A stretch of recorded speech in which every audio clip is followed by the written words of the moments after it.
Good evening, everybody, and welcome to episode 9 of the Political Pigpen. As always, I am your host, the Politicrat, and tonight we have a very special episode for all of you who are tuning in, and all of those who will be tuning in at a later time.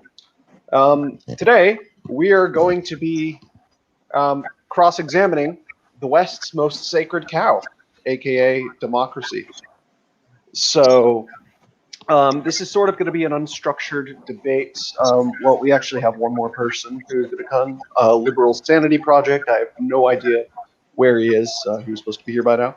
But we are going to be, like I said, having an unstructured debate with some of us, or some people on the side of democracy, the pro, and then the con who are arguing against it. Everybody will have a chance at the very beginning to offer their own 1 minute sort of argument in favor of or against democracy as a system. And when I say democracy here, I am meaning it in a more colloquial sense. So any system or form of government that involves the electoral process, where people at least have some sort of say in the overall political system.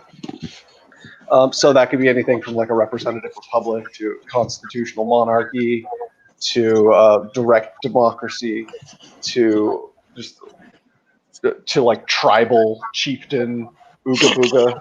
Yeah, I want a tribal council. That's my ideal system of government. So yeah, the monkey. So yeah, Return to monkey. So ultimately, what I'm going to try to do, again, I thought we were going to have a lot more people. I think we have a couple more people coming. We have Outremer, who will be coming in about an hour. And then I have no idea where the hell LSP is, but he said he would be here. But anyway, so yes, we are going to be. I don't know if you guys prepared anything or not. This is impromptu. This is completely on the fly. It's very casual, so it doesn't really matter. There's no. It's all about having fun, guys. It's not about winning or losing. So I know that sounds a bit hackneyed, but anyway, let's start. Will everybody go around, introduce yourselves? Starting with you, Chicago Liberal. Welcome back. Thank you. Hi, I'm Chicago Liberal. I co-host the Turns Crusade podcast with British Knights, and I'm very active in pissing off libertarian Twitter, as many people here know. And what would you identify as? I would identify trans woman. Yes, I'm a black lesbian toilet. No, I'm a Hoppian. Okay. Wait, why the fuck are you beer? How is that a political ideology? Shut up, out design.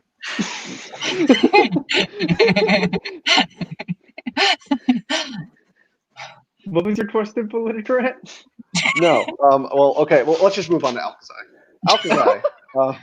Alkazai, I understand this is your about your 70th time on the stream. I'm basically your co-host. Yeah, you are basically. I was about to say you are basically my co-host at this point. Go ahead and introduce yourself to those who do not yet know you. I'm Alkazai. I'm a neurotic teenager from the suburbs, and I have political opinions, and for some reason, Politicrat values them enough to ask me to be on here. Politically, I am a center-right neoliberal, almost a neoconservative, if you will. And I am, but I am only want to bomb half of the children.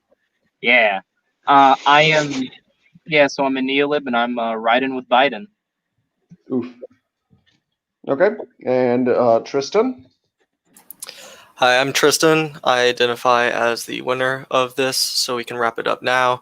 And I would classify myself as, I've called myself a Hopbardian. Interesting. Because I've read a bit of Hoppe, a bit of Rothbard, and I don't feel comfortable defining myself by either one just yet. And I'm also a psychology student, so I incorporate that a lot in my opinions. And looks like LSP is here. But before we go ahead and introduce him, Grayson. Hi, I'm Grayson. I'm the guy that the Politicrat uses when someone cancels I'm the bottom of the barrel. You're not supposed to say that. Well, I am. Yeah, I'm a liberal conservative-ish person. Sometimes I go a little more right-wing to liberal conservatism sometimes. But broadly speaking, I would fall probably liberal conservatism. Okay, good to have you back on again, Grayson. Thank And you. finally, showed up, LSP, Liberal Sanity Project. How are you doing this evening? I'm sleepy and I'm trying to get my headphones in and I'm having a real hard time. There we go. Anyway, Yeah. How you guys doing? We're all doing well. We're just introducing ourselves. You're up now. I'm LSP. I make YouTube videos. I don't know how to introduce myself. Yeah, I'm a liberal YouTuber. Yep. All right, and so just to the audience, just wanted to let you guys know before we get started. I am currently doing something right now where if I get, so this is some motivation to subscribe to me if you want to help me do something good. So if I get 320 subscribers by December 17th, I will personally purchase 12 children's books and donate them to my state's literacy council to help underprivileged children who need books to read over the holidays. So all it takes is to hit the subscribe button, and I'm also going to be announcing soon my very first channel giveaway. It's going to involve a gift card. Definitely you're going to want to stay tuned for that. But anyway, now with that out of the way, I think we'll just dive right into it. So we will start with Chicago Liberal. Well, first of all, I'm going to say Chicago Liberal and Tristan are for the negative in terms of the argument for democracy, with Alcazai, LSP, and Grayson for the positive, the affirmative, I mean. And we will eventually have Outremer coming on later, around 11, I believe, who will bolster the ranks of Tristan and Chicago. But what we'll do is, so I'm going to mute all of you guys now, except for Chicago, and I'm going to give each individual 1 minute in order to present a case in favor of or against democracy. And again, I mean democracy in the broad sense. So not democracy with a capital D, but democracy with a lowercase d, more or less. So whenever you're ready, take it away, Chicago.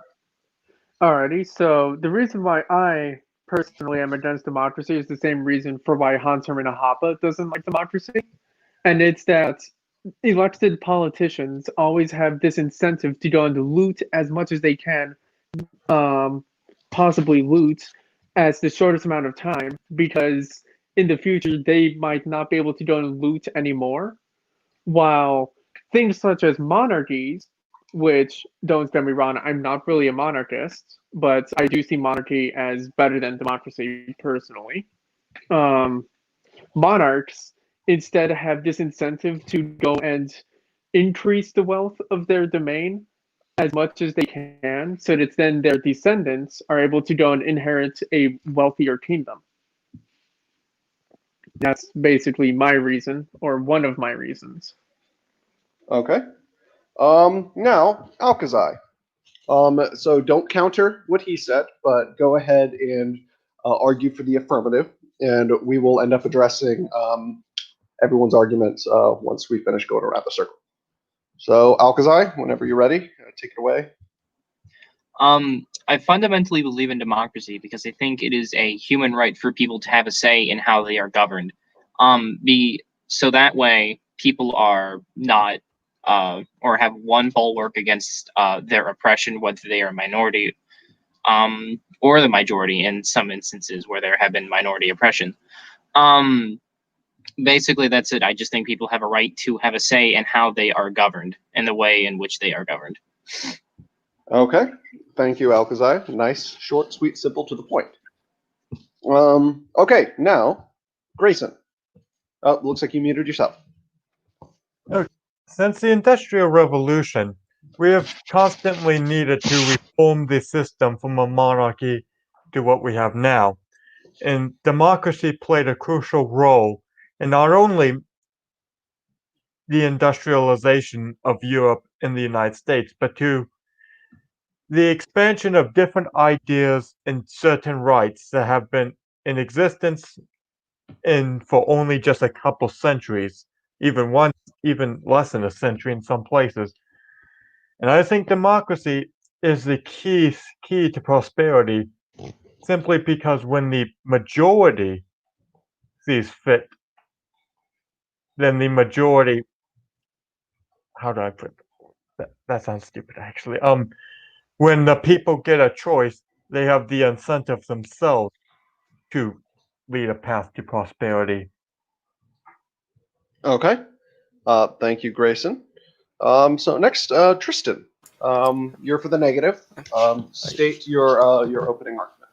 So democracy inevitably enables envy among the common man because more people are going to lack something than have something, especially extreme amounts of wealth, as you can see right now throughout the campaign trying to tax the rich to distribute to the poor. So my main issue is that it inevitably leads to the extortion of minorities, or as already mentioned, the minority may then exploit the majority.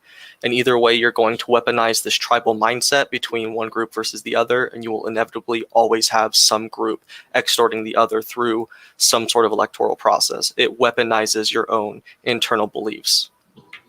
And Right. simply put, people are too different to all have an equal say in everything. Okay. And last but not least, take it away, LSP.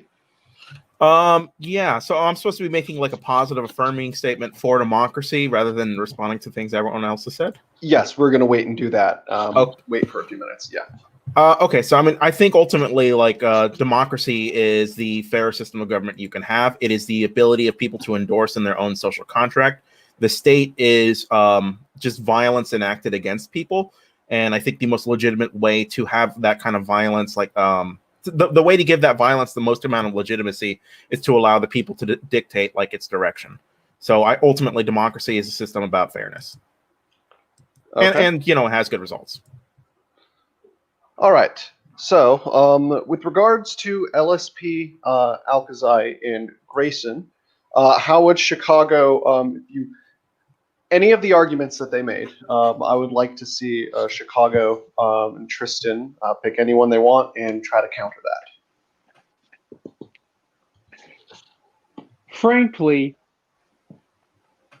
from what I have seen with how the majority usually votes, they do not make more rights. They only take away rights so that then they can go on to have more material goods for the short term. How this has actually helped the human race, I have absolutely no idea, particularly when the Industrial Revolution also happened in some of the most autocratic places on the planet, such as the German Empire, which was actually one of the most industrialized states in Europe, despite the fact that it was an absolute monarchy. Furthermore, during the Renaissance, there really was no such thing as democracy, and yet I mean, okay, I'm gonna society still flourished. I'm gonna correct you there for a second. I mean, you are technically right, but there were like semi-democratic systems around the time of the Renaissance. However, that really only applied to number one within the confines of individual guilds, which functioned kind of in a syndicalist way, and then on a larger political scale within some of the Italian republics. The Italian republics were not democracies. No, they weren't. No, but they had They were. That does not mean that like, they had no, but they were votes. like. But yeah, they were republics, but it was the elite class that they could only vote. But yeah, no, it's still electoralism. But actually, on that note, Not really.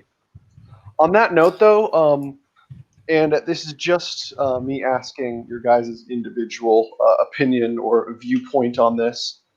But would you say that electoralism and democracy are synonymous, or would you say not all electoral systems are democracy?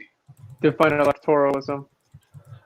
Where leadership is voted in. Doesn't matter who by, but by a voting class. Let's say. Yeah.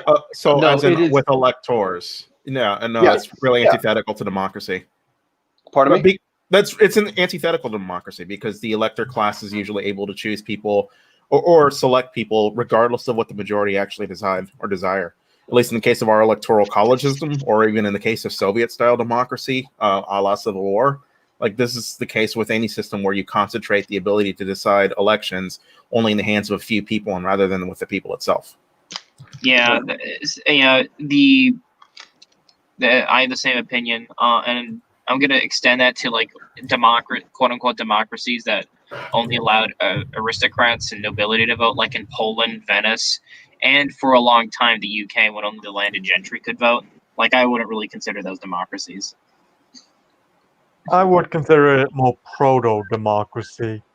Yeah, Like- you can make that argument, but like they're certainly not democratic in our modern understanding of the term and the concept. Yeah. Yeah, I would agree they're different, and I think that's why I prefer more, like, from the lesser of evils, I'd prefer the most constrained democracy, because I do not agree with majority rule at all. The most form of democracy that I would ever be willing to entertain would be the democracy of the Republic of Genoa, which is basically merchants and some of the military vote, and everyone else gets shafted. Like, I do not trust people with their vote. I mean, Neither did I the think founding that is- fathers. Okay, so actually, on that note, this is one thing that I wanted to touch on in this stream. One thing that, I mean, personally, it's irked me for a while, especially over the past 4 years. You hear about, especially, I mean, maybe this is just me being on Twitter too much, but you see people who are talking about, oh no, we need to protect our democracy. We need to save our democracy. Our democracy is in trouble. And now I'm not saying that that is not the case, because I think there is an argument to be made there, specifically with everything that's going on right now. But they always put democracy front and center. They always try to make it seems like they're trying to frame democracy in such a way that makes it seem as if it is one of America's fundamental principles, which it is not. Because the thing is, America was not founded on the principles of democracy, equality, and materialism. America was founded on the principles of life, liberty, and property, and democracy, materialism, and equality were ultimately seen as they kind of took a backseat, but were seen as modes through which the principles of life, liberty, and property could be furthermore advanced. For instance, democracy is not in itself inherently liberal. However, according to the founding fathers, when applied within the context of a liberal order, it can advance liberty. But then that's also why they put constraints on it too, because in order for you to have liberalism, you cannot allow democracy to overtake liberalism, which is why you need minority rights, for example, because it's democracy within the context of a republic. Because the thing is, like, we are not a democracy, but we are a republic that is kept accountable via the use of democratic institutions. And I just think that people are just starting to forget what the fundamental principles are that we are supposed to uphold. And it almost seems as if, and this isn't even a criticism of democracy from me, this is more so a criticism of where people's priorities are right now. But it just seems like there's just been a major fetishization of democracy, and about how the word itself has been given a connotation in which it's almost implicitly seen as a good thing 100% of the time, as if the achievement of democracy has heralded in the end of history. in the political context when in Well, reality. There's a reason for that. Well, I'm sorry. When in reality, you were making a broader point. I just cut you off. Oh yeah, no, but I was just going to say when in reality, history has shown that that systems always change. It's just it's flux. I mean, I guess you could kind of make Systems change, but the systems which tend to do the best, the systems which tend to have the most stability or the most regard for highest regard for human rights, they're not the monarchies, right? I mean, you can point to the few edge cases that is the United Kingdom, but they tend to be democracies. These are the systems that tend to be like the most prosperous. As for the argument that people tend to fetishize democracy, it's because people are intrinsically untrustworthy of concentrated power. And I think that's reasonable for the same reason you dislike the idea of everyone else having a gun and you not having a gun, right? Democracy is just it's the democratization of power. It is taking power out of a concentrated person's hand or out of concentrated hands, and it's putting it amongst the people themselves who even sometimes, I'm not going to admit, they're not always the best fit to wield that power.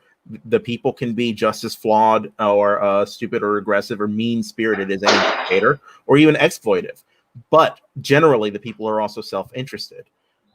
So, I mean, that's a little bit why there's a bit more trust for democracy or democratic systems, because it allows for that kind of self-determination. But people don't vote in their self-interest. They ultimately vote for their team. And research shows this, they're more likely to go in and vote for their side. Like it's a team sport than necessarily vote for what they feel is best with them. And that's why you have wild contradictions among voters. That's why politicians can lie easily and people don't see through it. It's because it's ultimately more of a team sport. But is it not in their self-interest? I mean, that could be voting for their own party. I mean, if that's what they want, then that is... I mean, even if the party ultimately hurts them in their rights. Oh, fair enough. Ultimately, with the knowledge that Trump has already banned bump stocks and stuff like that, if you're a pro-Second Amendment and you're still voting for him, you're ultimately not voting for your rights. You're voting against your own, or not your rights, but your own interest. You're voting against your interest, but that's because the system's forcing you to do so. Well, the American system is a very bad example of democracy. Okay, I'm sorry, who was talking? Me. I want to make a broader point. For one, that's still a little condescending to say they're voting against their interests. I mean, you're technically correct in their voting against their interests in this one aspect, but you don't take into account that they probably prioritize issues, and that are broadly in what they consider their interests.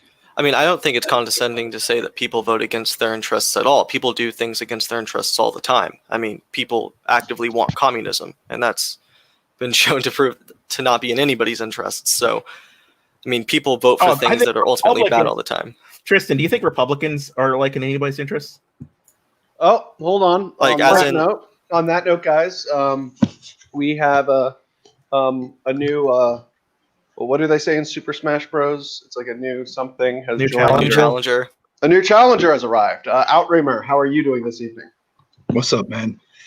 I didn't know you wanted this to be a debate. I'm guessing that's Liberal Sanity Project and a couple other guys from some of the other servers.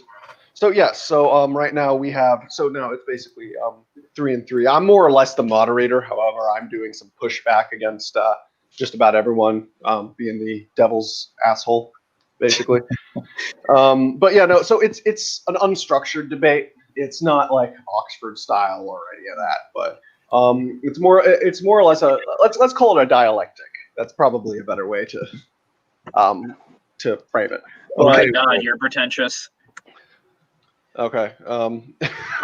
Anyway, no, but either way. So now we have it looks like we are perfectly balanced, as all things should be. So for the affirmative in favor of democracy, we have Alcazar, Grayson, and Liberal Sanity Project. And for the negative, Chicago and Tristan, and then now Outremer. So what I did at the very beginning is I gave everybody at least a minute to state sort of an initial case, either in favor of or against democracy, just the core criticism. I guess everyone has their own motif with regards to their specific position and why they're arguing for it. So what I'm going to do is I'm going to give you about a minute or so, maybe a little more, depends. It's not enforced or anything, just to make your best argument in favor of, which I doubt you're going to do, or against democracy. Not liberalism specifically, but democracy in general. Well, Liberalism's another discussion entirely. Well, it's the two go hand in hand. You can't separate the two. Liberalism as an extension. Liberalism was introduced into the West as an extension of democracy. I mean, I can summarize my critique of it real simple. It's democracy always leads to deconstructionism. Deconstructionism always leads towards leftism. Leftism always leads towards some form of totalitarianism.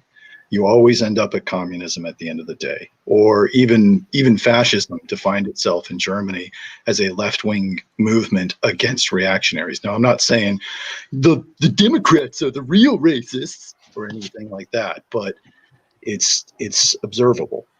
Liberalism and democracy have a bug. They have a problem.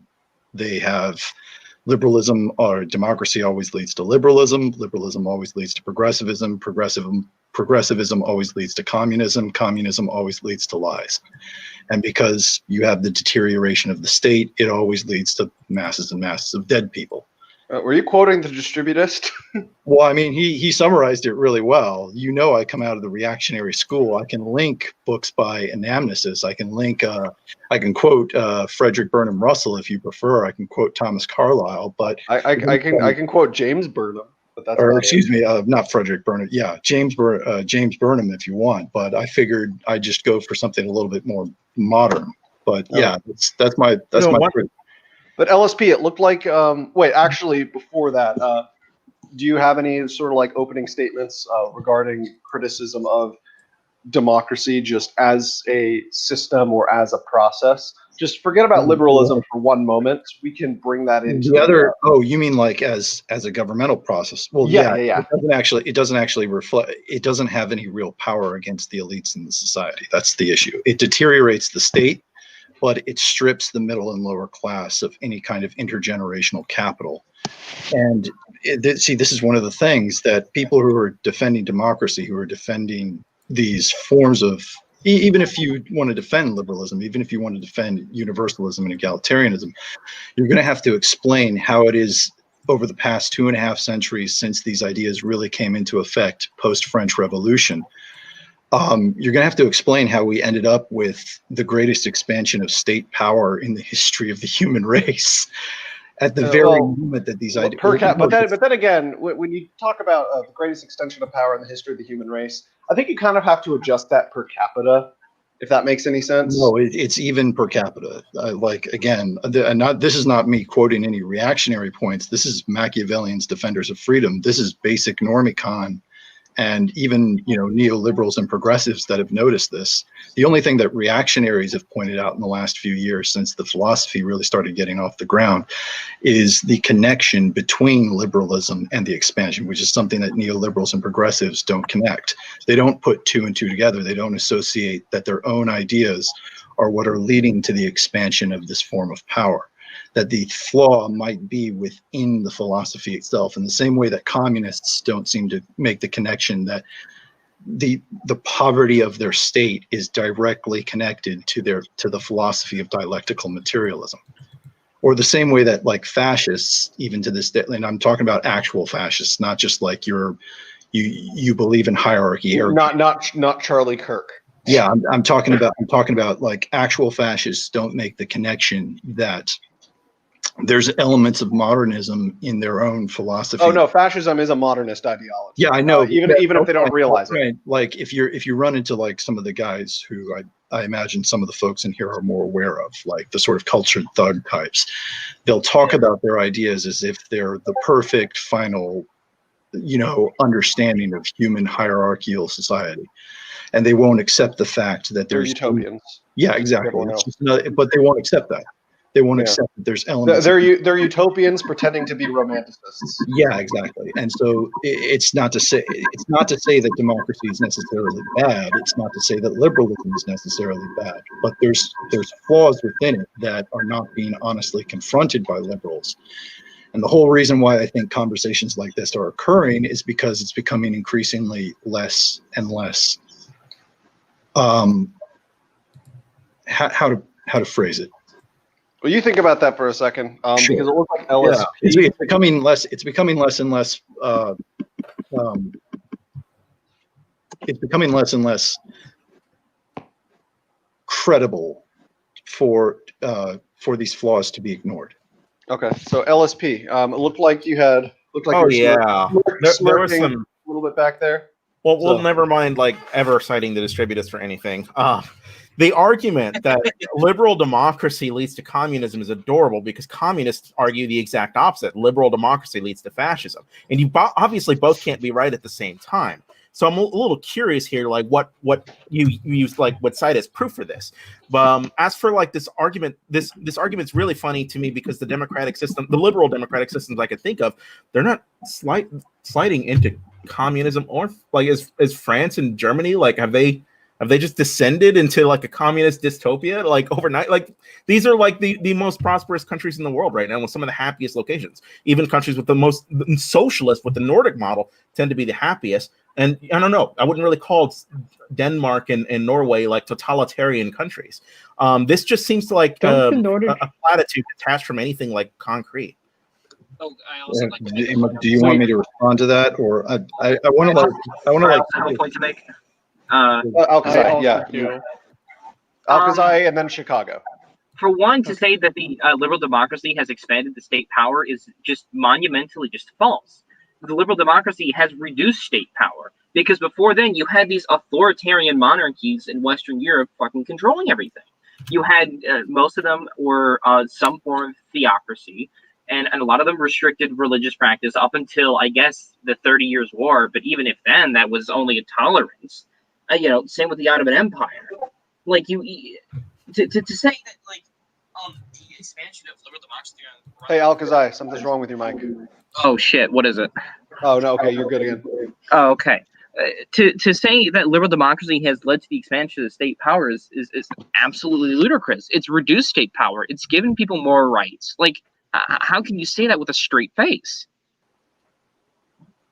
Okay, there's two elements in there. Do you want me to respond to both, or do you want me to respond to one or the other? Let's actually have you respond to Alcazar, and then Chicago will go, and then can I do your first say my rebuttal for point, LSP. because it's not very Actually, yeah. relevant if we continue waiting. Okay, so on the Nordic countries being the happiest on Earth, don't they also have the largest suicide rates on Earth? So I wouldn't call them happy if they have suicide rates that are astronomically high. No, it's well, then again, no, the accident rate is just higher than the crime rates. No, Okay, it's not top 10 accidents. It is legitimate suicide rate. I was So making a reference to a movie. But... Hang on. well, So here's the ranking on the most happiest country, or the happiest countries in the world: Finland, Denmark, Switzerland, Iceland, Norway, Netherlands, Sweden, New Zealand, and I'm just going down. That's number 8. Most suicidal countries. It's Greenland. Greenland is Finland number 1. has the highest And, suicide per Hey, capita but you know in what? the world, by the They way, won't so. have as high a suicide rate if they just Okay. let Donald Just Trump. quick Google. Trump The top powered- 3 countries by suicide rate is Guyana, Lesotho, and Russia. not remotely democratic. I wouldn't call them democratic. Did you say Ghana? Yeah. Guyana is the number 1. Guyana's sort of democratic, but It's kind of under the socialist crap. Wait, as Oh, in, yeah. so Guyana, not Ghana? Guyana, yes. Guyana. Okay, Guyana, okay. Lesotho, Russia, and hang on, Lithuania, Suriname, the Cote d'Ivoire, Kazakhstan, Equatorial Guinea, Belarus. Yeah, that beacon of Kazakhstan. democracy, Belarus. I mean, What do you mean? Lukashenko won with 80% of the vote. What are you talking about, LSP? Yeah, there you go. Yeah, popular. Okay. Did Grayson or Tristan have anything they wanted to add in I would response add. to either? Pardon? I would. I just want to Okay. go to the response that said that liberal democracy leads to communism. Some of the Okay. first communist revolts on the earth began in undemocratic countries like Russia, Bulgaria, Hungary, France in the 1870s under Napoleon III, who was more of a reactionary-ish. Yeah. He was. Napoleon the Third. Because Napoleon the First was a liberal. Yeah, he said the third, but he has a heavy accent, obviously. Okay. I can list down why they say it leads to communism. I mean, democracy ultimately leads to the redistribution of wealth, which communists want. If you look at socialist webs, there's a reason democratic socialism has taken off, and socialism is seen as a And if step they look toward back at communism. the Wait, ancient hang on. Are you an Roman- So- Are Who we? said that? Yeah. When did Tristan you said want me? When did you want me to respond, Politicrat? Because I've got. Oh yeah, I want to hear two Outremer's people- response. Sure. Yeah, I've got Outremer, three you go different now. folks who want to. Whose points I have to address. I know what LSP is talking about with the Nordic countries. I'm not going to jump on the whole socialist talking point, but it is important to note that they are not socialist.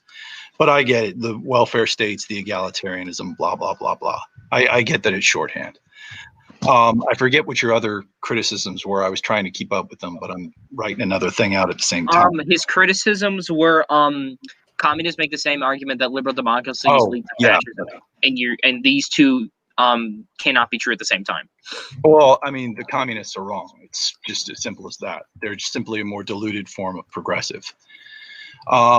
In terms of your criticisms, Alcazai, can you restate them really quick? You made the point about state power, liberal democracy. Yeah, I took issue with your assertion that state power has increased under liberal democracy when that's objectively not the case. Economies Well, are again, if you're going to make that point, then you have to disprove the last 250 years of the expansion of state power. The idea that the French I get what this is. This is the association of monarchism with totalitarianism. That's not actually the case. Just like, for instance, a lot of people think that democracy is inherently libertarian, as in the lowercase sense, like democracy equals more liberal. Whereas you can have democratic autocracy. So I don't even have to cite a political philosopher here. I'll just cite The Pursuit of Glory by Tim Blaney. It's the most recent. It's part of their Penguin History of Western Civilization. Totalitarianism as a concept did not emerge until the first democratic regime in Europe truly came to its the first regime that we would associate with democracy really emerged in Europe post-French Revolution. This was the idea that the state had the authority to essentially nationalize the citizenry themselves. And I know Napoleon III. I actually would not state that Napoleon III was a reactionary, but I get what the criticism is there. He was a conservative. I think it's fair to say he was a conservative. I think you can say he was a conservative. He was a controversial figure because he came to power during the Age of Revolutions. But again, I don't even have to touch Napoleon III. You're forgetting about the Napoleon that everybody remembers. Who was the Napoleon that everybody remembers? He was a Jacobin general who came to power in the midst of the hell of the French Revolution, rose and basically started a world war in order to spread his ideas of totalitarian sacred equality across. I actually would not say I would not say Napoleon Bonaparte was a totalitarian. I would say he was definitely. You're missing the point. Like this is the problem with democracy. I would say that Napoleon. If you want my opinion on Napoleon, I think that Napoleon started out as an idealist, and the recognition was that by the seventh. I think they went through 13 regimes by the time of the coup of Brindemer. And basically the recognition by Napoleon after I think it was the 13th of Vendemar that basically the shit isn't working. Like the ideas of equality, fraternity, and liberty are not working. But he can't just he's risen to power through the regime. Hey, Alcazai, you have a lot of echo. Oh, I'll mute myself. But Bonaparte can't just come out and say that these ideas don't work. He's rested his entire political career, his entire claim to authority on the ideals of the revolution. So what he creates, and this was noted in The Pursuit of Power, and again, this is not a biased source. This is basic run-of-the-mill Penguin publishing history. I can give you guys other sources if you want, is that Napoleon's regime going forward had the illusion of freedom with the reality of order. And that was because the French Revolution. I don't think they're mutually exclusive, though. It's not mutually exclusive. It's mutually exclusive if you have groups that are not going to accept your new regime. The original terror state of Europe was Europe's first liberal state. The French Republic that was established. I'd argue that the French Republic had no place for Catholics and enemies of the regime. And it was perfectly willing to purge those elements of its society through, again, Robespierrean terror. This idea was copied by communists, and now the French got it from the Puritans and the Cromwellians in the English Civil War. The Calvinists. Yeah, the Calvinists. And Marxism is inherently a form of secular Calvinism. well, there's a reason why communists hearken back to figures like Thomas More. I mean, Thomas More is one of my saints as well, but we both look at him for very different reasons. Can I make a But again, if Outremer, let Grayson make a point. well, I'm trying to respond. I'm sorry. I got a lot of critique. Oh, okay. I haven't managed to get to all the points, but if people want to tear into me, they can go ahead. Well, It's I think he just- just, I I'm think gonna he have just more wants. stuff. I'm going to have more stuff pile up over time. It's just one of those Okay. sorts of deals. I think Grayson just wants to just add something real quick. Did you have what was it you wanted to say? Yeah, I was going to add that the issue that I see with the whole calling Robespierre a democracy is that this was when democracy was first trying to be introduced since the ancient Greeks and the ancient Romans. I think that saying that the first few attempts at democracies were failures because democracy is a constantly changing thing. You can have different types of democracies. Certain democracies will work better than others. Like, I would argue that current democracies in Germany work better than the democracy of Robespierre, which was hardly democratic.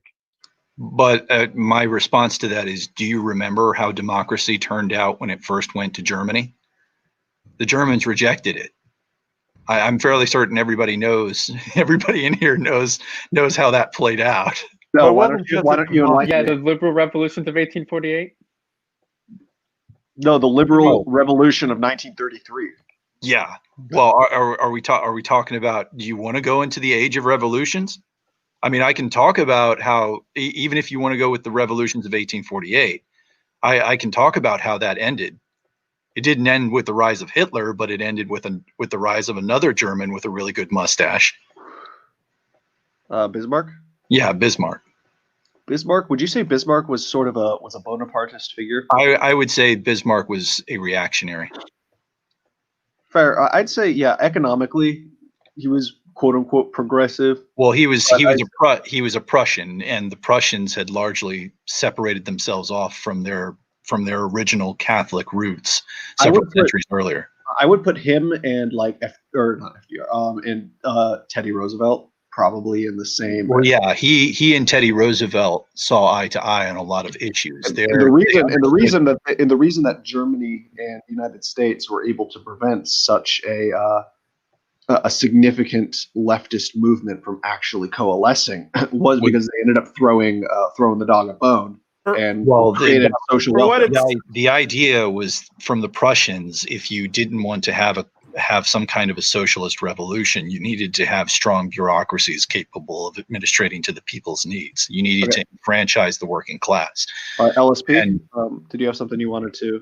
Yeah, I mean, there's something like a little bit like nefarious about cherry picking these one instant examples you can find of democracy, like, well, I guess in your words would be failing. And erstwhile defending a system that would be not just these ideas. I mean, these are the examples you guys gave me. I'm not cherry picking these ideas. You guys put these ideas forward. Okay, I mean, I could put the ideas forward of Leopold and Ivan the Terrible and Caligula. Like, I think we can like trade these every which way and cherry pick our own way to like find ways that these systems are doing well. I'm not cherry picking these ideas. You are. If you're climbing back over 100 years to find where this idea failed, I think you are. Give me another one. I gave you a modern one. Yeah. Okay. Like, why would you divert? Modern one. Well, I'm sorry. I gave you like every Nordic country, like any liberal democracy system. Those didn't just recently become democratic. Oh, they didn't just recently become democratic, but they're also the happiest places in the world. Okay, well, you're talking about Disney World. It's like why would you failure of democracy? I'm not pointing out the Nordic countries in the modern day you claim are socialist. So you're going to ignore the successes of democracy to like zero in on a case from 100 years ago? Democracy, the biggest democratic revolution in recent times was the Arab Spring. Do we need to go into how that turned out? The only country that stayed democratic after those revolutions is Tunisia. Okay, to be fair, I think the reason that they failed no.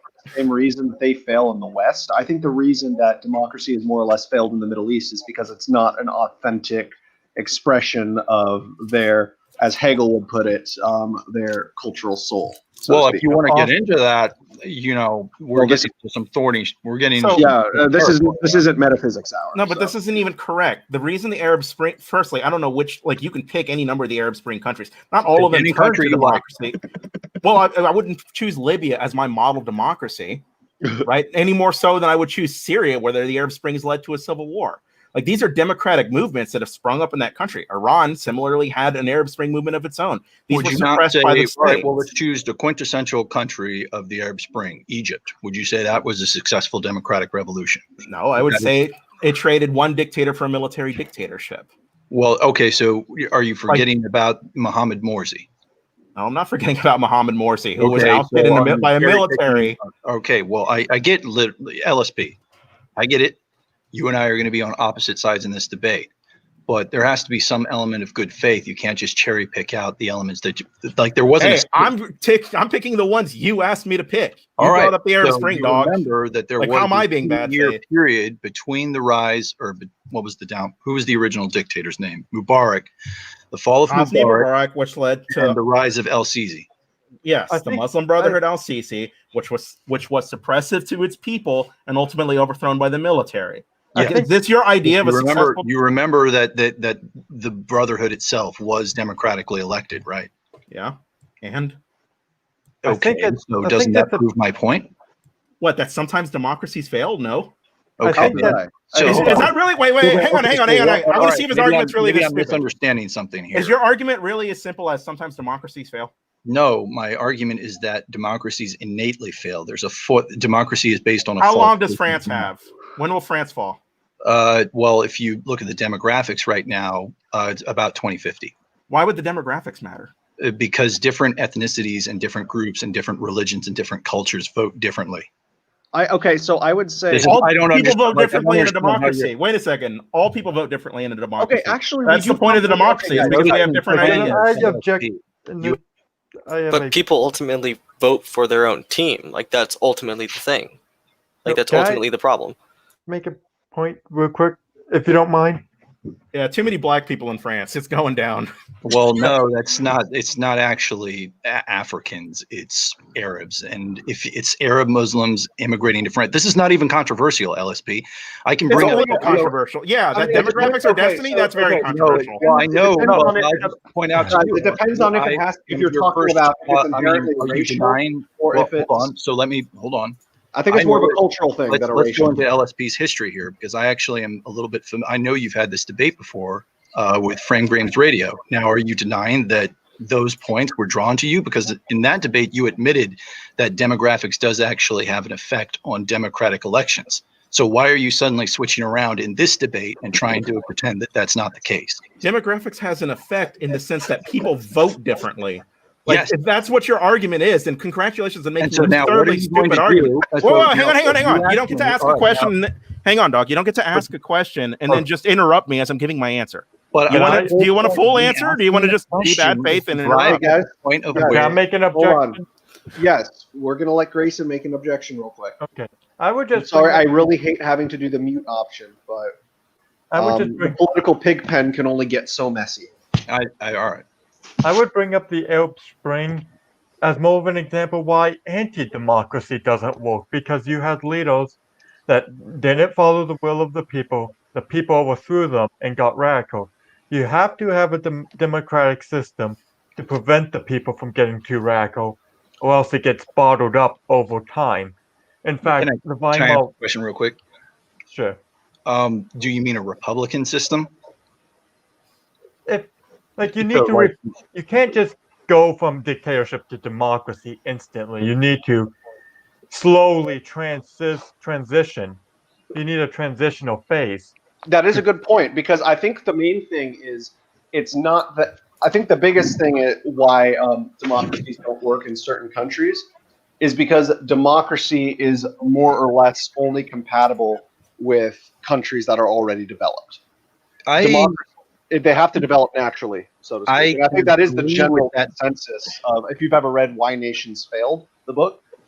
That is one of the prime arguments that ultimately makes. I can agree with that to a point. I think that there's more elements that go into it, but I mean, I don't necessarily disagree with Grayson or you, Politicrat, on those points. Chicago, do you have anything you might want to add?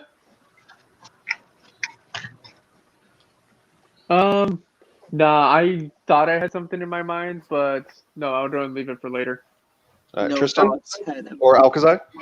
Well, I mean, back to the whole demographic thing. I mean, you're saying people vote differently. Would you not say? I mean, taking race and ethnicity out of the question, would you say different people with different, like, cultural backgrounds, at least, would vote in a similar fashion? I think it's more about culture as opposed to race. Yeah, exactly. It's about culture and your values. So would I'm if sure Frame Games Radio meant culture. What? I'm sorry, I'm being cheeky. Yeah, I can answer this. Yeah, obviously, like, people are going to vote different based on their cultural backgrounds, but I don't think this is a catch-all, and I don't think this is an argument against democracy. Win your fucking arguments, right? Win in the marketplace of ideas. When you look to but democracy is not the marketplace of ideas. I'm giving an example. Right. Well, it is. I mean, that's the idea to it. It's intrinsic. When you look to examples like in the United States, the groups you would think, to Outremer's like chagrin, I'm sure, the groups you would think would be the ones most causing havoc would be these Muslims population of the United States. We got 3 million Muslims in the United States, and like something like half of them come from migrant backgrounds. Right. These people should be like causing like mayhem everywhere, and yet they're actually the most progressive, one of the most progressive voting blocs. Okay, So, you know what? Yeah, I that's think my issue with them. Is that the progressive the voting reason blocks. is because the thing So is, here's the rebuttal to that. The it's about- reason why they've they're actually- progressive. Hold on, Politicrat. I had a point, and I've actually got the direct rebuttal. So the reason why Linda Sarsour and Ilhan and, Omar. not Majid Nawaz. I forget the name of the former terrorist who bombed Israeli universities. She works with Linda Sarsour now. The reason why they vote progressively in the United States is not because they believe in gay marriage or progressive policies. The reason why they vote, and they'll tell you this explicitly, and I know this because I've actually sat in rooms with them where they talk about this, is because the Democratic Party is the party of open borders. They only care about progressive policies insofar as it allows them to keep the borders open to expand their demographics, which expands their power base. And that seems a little conspiratorial. No, it's not. I've actually got my graphical filter here. Would you like me to go down my sources? Because I've actually got this. Why do you think Linda Sarsour is a source on how Muslims attitudes are in the United States? Wait. Here's a better source. Pew Research, right? We can go by Pew Research as a better source. I've got Pew Research in here. Okay, are you going to go on the gay marriage part where they support gay marriage in greater numbers than white Republicans? No, that's actually not true. But I can go off. I can go down the list if you'd like. Of Linda Sarsour. I mean, if you'd like to play this game, LSP, we can. You're the one playing these dumb fuck games. Give two sources, Outremer. Give two sources. Okay, so give me 1 second. I'm just pulling. All right. After Outremer, may I make a point? Yeah, I mean, you can make a point right now. I'm pulling up my sources. Oh, okay. I mean, my main point is just that, like, you are allowing these. You said it's the marketplace of ideas, but that's exactly the problem. Is democracy is a political system that's enforcing some voting bloc's group. In the case of pure democracy, the majority's willpower onto the minority. So if you're saying that these different groups are going to come out and vote in a specific way and impose their culture on somebody via force, then how is that the marketplace of ideas that's forcing them through the point of a gun all to government follow is your way? the point of a gun. Yeah, exactly. All I say is democracy is the most legitimate force of the gun because legitimate force behind the gun. I don't want violence legitimized on that level. I don't want legitimized. Okay, well, I mean, that's your argument against the state. It's not an argument against democracy is sort of a gentlemen. All right, so I am going to, I guess this is kind of a sort of a moderate response to both of what you guys, because I think there is a bit of truth embedded into what pretty much everyone here is saying. But I also have a point to respond against to Outremer on the Muslim question. After I finish, let me finish saying. Well, I didn't. I just want to make that up. LSP is the one that jumped over to that. But so as far as U.S. politics, so I'm going to make a realist argument right here. This has nothing to do with. This is not rooted in any sort of ideology. This is more of sort of an analytical, or an analytical analysis. That's a typology, but anyway, it's just me looking at the actual situation. Democracy itself is its one fatal flaw is, well, I mean, there's a couple flaws, but one of its main fatal flaws is that it is inherently contradictory. It contradicts itself in the sense that democracy, like as an ideology, supports and presupposes that everyone has an equal right to participate in the franchise. However, not everybody in a single society is going to believe in the same principles that allow for democracy to happen to begin with. So either what's going to happen is the democracy will allow those people to vote who will ultimately end up voting for policies that end up eroding democracy or that end up putting like authoritarians in power. And this can apply to any different group that is inherently anti-democratic. So this can apply to communists. This can apply to like fascist populist types. This can apply to like immigrants from non-democratic countries, or I'm not even going to say immigrants, just but people who come from different cultural backgrounds. And again, this is not a criticism of any one of these groups. This is more so you have different people with different either political beliefs or different value systems fundamentally. And when enough of them end up voting, and once one of them ultimately ends up gaining some semblance of power, power begets power. Ultimately, they'd end up having a bigger say. And it's a very slow process, but ultimately it will end up fucking up the inner workings of the democratic system itself. The one thing that democracy then, and here's the contradiction, the one thing then that democracy can do is, or the system, or the country at least, the government that is inherently democratic, what it can do in response to make sure that doesn't happen is severely restrict the franchise. Yet in doing so, democracy is betraying its own principles. That's the inherent contradiction of democracy. Does that make sense? Yeah.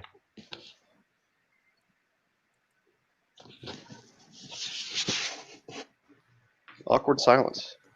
Well, I agree, but Alcazar? I don't know if I agree with that. I don't have thoughts on that yet, so I'll pass.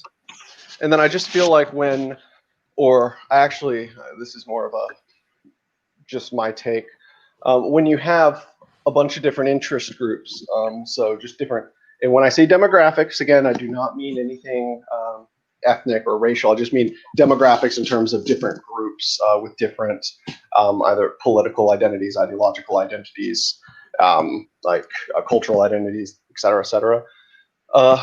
Once you have enough of them who are pushing for certain things that contradict the goals of the other, and you get extreme gridlock, the democratic process becomes unworkable. And then when that happens, the only way for, well, people who are looking to obtain more power can easily take advantage of that. And that's when you really start to see populists start to emerge, and they'll just start blaming different groups as scapegoats, bankers, immigrants, pretty much everyone who just any kind of scapegoat that they know they can rile their base up. And then you also see other ones, this tends to be more people on the left, who start inciting class warfare, who start skewing and lying about certain economic realities in order to piss people off, telling them that they are poor for these reasons, or that the poor are getting poorer, or that the rich are fundamentally out to get them. And I'm not bootlicking right now. I mean, I'm really not a fan of the elite, like the billionaire elite. But either way, all of these different groups, they'll always find a scapegoat, and it usually happens after the democratic process itself becomes unworkable. And this is I'd say by 2030. Democracy is going to be exist in name only. because of I'm this. sure by 2030 there'll still be democracy. I think we got 10 years. Yeah. This seems as fantastical as like the communists who say like the liberal economic system is going to like collapse real soon. It's coming. We're in late stage capitalism. It's around the corner. And it also seems as silly as anybody saying that democracy is going to lead way to a communist revolution any second. Well, no, I'm not saying that. I think that communism is a fundamentally I'm not saying you are. Okay. I'm not saying you are. I'm saying it's as silly as the people who think that communists who say this shit, or Outremer who oddly enough repeats the same shit. No, I don't think that's. I think that's a little silly. Fuck. You argued that democracy is fundamentally incompatible because it comes at a standstill due to competing demographics, and demographics used like all these different words. And you talked about them being actually okay. So I'm just going to interrupt you right there. That's not actually what I said. I brought up demographics as an example in the French. I was responding to Politicrat. Yeah, he was talking to me. Okay, well, you were talking about me. No, I was responding to Politicrat. You were responding to Politicrat, but you strawmanned my argument. Now, I want to be clear about this. You brought up your argument. It's not you. It's not you. I'm not talking about you. I'm talking about Politicrat's argument. Don't get your panties in a twist, dude. Politicrat, right? It's not me. Made this argument. Twist here. Well, at least take them off, dude. Politicrat's argument was that democracy ends up scapegoating people, and I guess the implication is this inevitably leads to like the suppression of their rights. I'm not sure I agree with this. I think like as systems have become more democratic over time, they've also become more liberal. They've taken all these demographics that you would say are competing against each other, and they found a way to like make them merge together and work. And now, obviously, it's not perfect. Right. We're never going to achieve a point of perfection where there's like no racism ever in the world. But like, I guess, how do you explain like the civil rights movement? How do you explain any number of these liberation movements? How does gay marriage happen in a democratic system if all these like demographics are competing against each other and they're going to use democracy to wield, or to suppress each other's rights? It's not. It's not a constant. The entire point, like the not a constant thing. It's like not everything gets better. No, not everything proved his own point. Like the Democratic argument, LSP is coming at this from, I'm guessing, a left-wing perspective. He's coming at this from the perspective that gay marriage is intrinsically, in and of itself, a good thing. He's coming at the perspective that multiculturalism is, and of itself, a good thing. He's coming at this. Okay, well, that's. I disagree with. I agree. I would agree with gay marriage. Hold on, Politicrat. I've got a point here. The demographic question is not the only flaw to democracy, and I didn't even begin it. I put that out there as a point to, what is a major issue that France is going to face within its democratic system. You cited as the number one reason France would fall as a democracy, dog. I never wrote a word about demographics, dog. Okay, all right. So you said that demographics was the reason France would collapse as a democracy. You said, when is France going to fall? And I said 2050 because of the demographics. Okay. Now that's not the only reason it's going to fall. There are other flaws to the system. However, you're coming at this from a left-wing perspective, and that's the entire argument that I made going into this thing, is that democracy tends towards left-wing politics. Now, left-wing politics tends towards a flaw in progressivism. Progressivism tends towards socialism, unless you're going to try and deny the fact that democratic socialism has become the standard bearer of the entire wing of your section of political YouTube. Here's the question. If democracy tends towards left-wing politics, and it can, how come you can't win on your ideas? How come you can't compete with left-wingers in an election? Because left-wingers fled the countries with immigrants and convinced those immigrants to vote in favor of from all these third world like shithole countries with like progressive politics. Yes, you don't even need to talk demographics. You can just talk by the simple fact that you can buy their votes with redistributive policies by blaming the wealthy people and using democracy to redistribute from them. Openly bragging about the fact that mass immigration from Mexico is going to flip the American South from red to purple to blue. They're not. How come you can't convince the Mexicans? Wait, how come the left can convince Mexican immigrants but not you?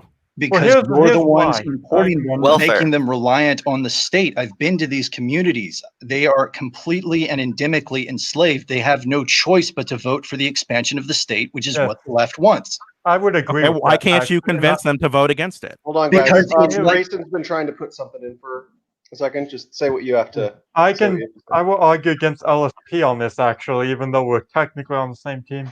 Yes, there is actually a problem with politicians using demographics to their advantage to win Exactly votes. what I was saying. Yeah. I would, I would don't actually- like the reason why Hispanics, Latinos, Chicanos, and Tejanos will never vote for the Republican Party above 51% unless we can somehow convince, unless like California gets really, really bad, is because these first generation and second generation immigrants have no choice.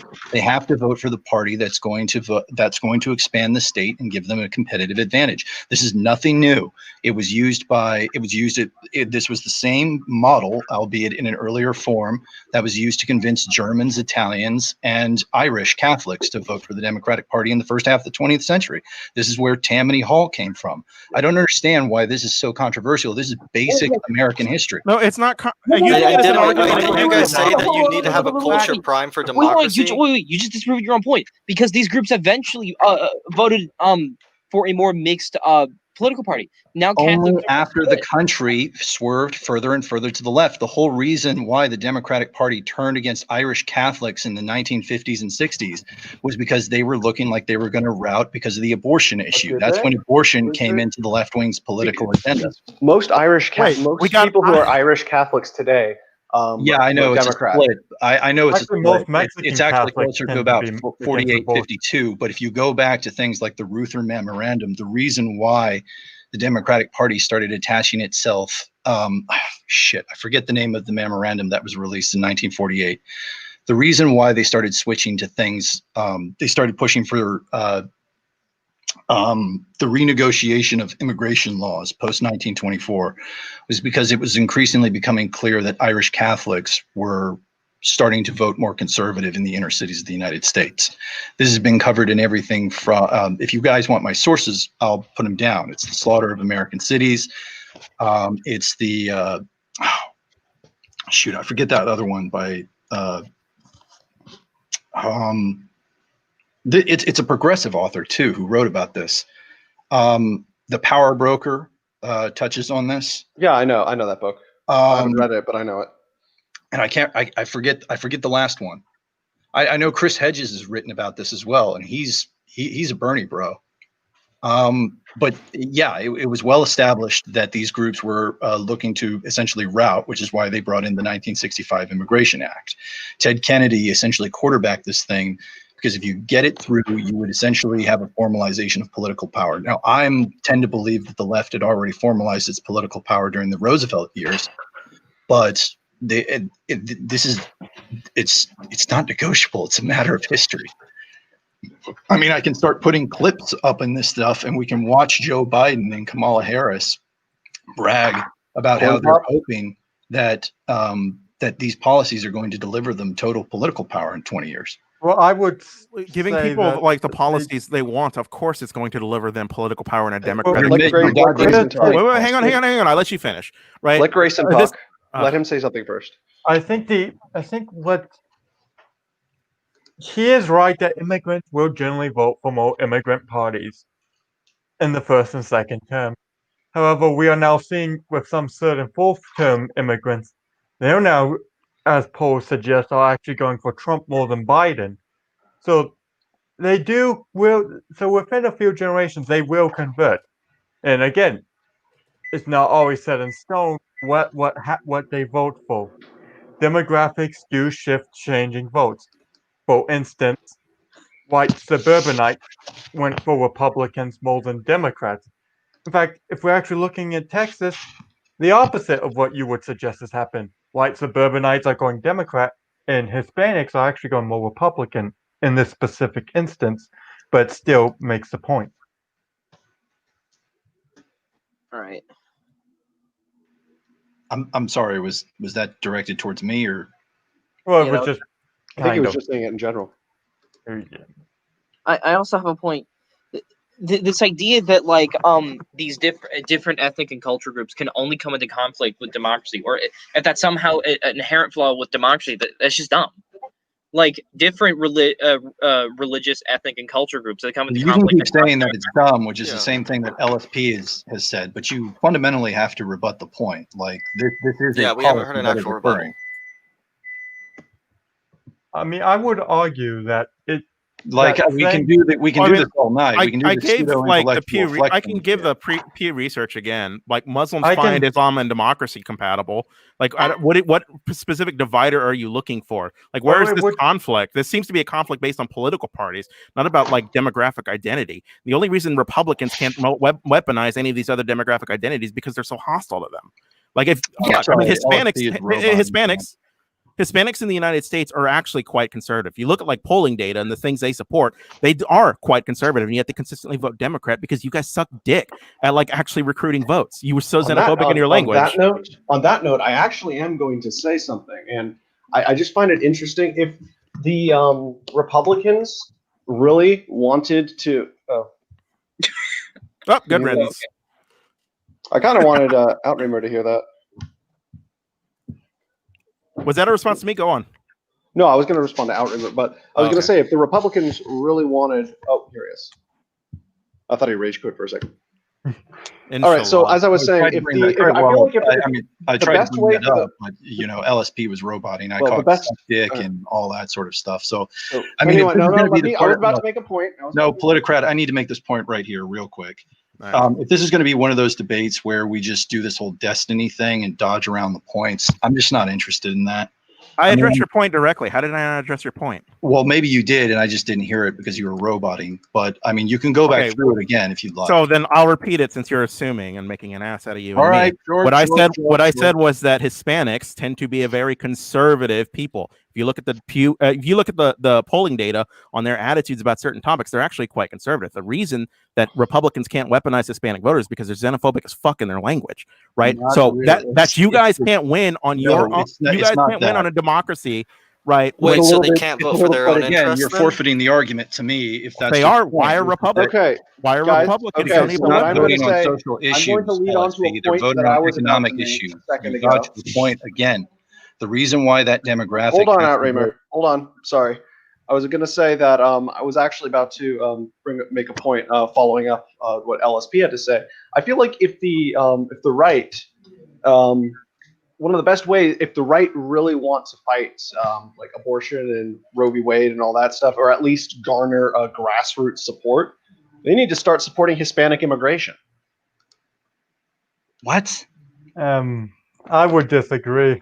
Really, you don't think so? Because the thing is, one of the largest demographics that is like in terms of pro-life are Latino Catholics. Yeah, You're right. and they Oh. vote 66% on average in favor of the Democratic Party because they're not voting according to social issues. They're voting according to economic issues, which is what the Democratic Party is banking on. The Democratic Party promises them race laws. The Democratic Party promises them affirmative action benefits. The Democratic Party is the party of continued open borders. It's the party that is going to. I would agree with your Capitalist point, party, but in I other disagree with the open borders Wait, part. may- I think that, Okay, well, you're going to have to just. I mean, again, Joe Biden says it. Nancy Pelosi says it. Joe Biden says he wants open borders. Yes, he's No. openly spoken about. Saying- it. saying- that was saying- that was May I make no, a no, general? no. May I You don't make a have to- more you don't have to general argue point about in this. this? I can Guys, disprove no, LSP right now by dropping this in. saying that we should decriminalize crossing at the border is not the same as opening the border. And I hope the ANCAP here would back me up on that. You can still be deported. Tristan actually did have something that he wanted to follow up on. Well, you referenced that it ultimately boils down to Republicans being, in your words, xenophobic in their language, and that's ultimately the problem with democracy. Is you're going to have these figures that rise to the top simply because they're charismatic and can smooth talk themselves. Trump. I mean, yeah, girls love Ted Bundy until they were actually in his car. In a lot of ways with these politicians, they love these politicians up until they get power. So you actually just described a flaw in democracy. In fact, people with like dark triad traits like Machiavellianism ultimately rise to the top in the system because they can buy votes. There's always going to be an elite. I mean, Yeah, that's exactly. an That objective Are we fact. just was going to another be- point that James Burnham made in Machiavellians. Machiavellians, yeah, great book. I mean, I'd recommend that to anybody. It's not an ideological book at all, which is what's so great about that one. Tristan, are we just going to pretend that, for the sake of saying that democracy picks people we don't like, are we going to pretend that there are other systems that will just bring people that we like without any input, without humanity? Well, that wasn't the fundamental point of this debate. I mean, my guess is Tristan and I would probably have different ideas of what a proper society or a more controlled society would be. But the point is that we're debating the efficacy of democracy.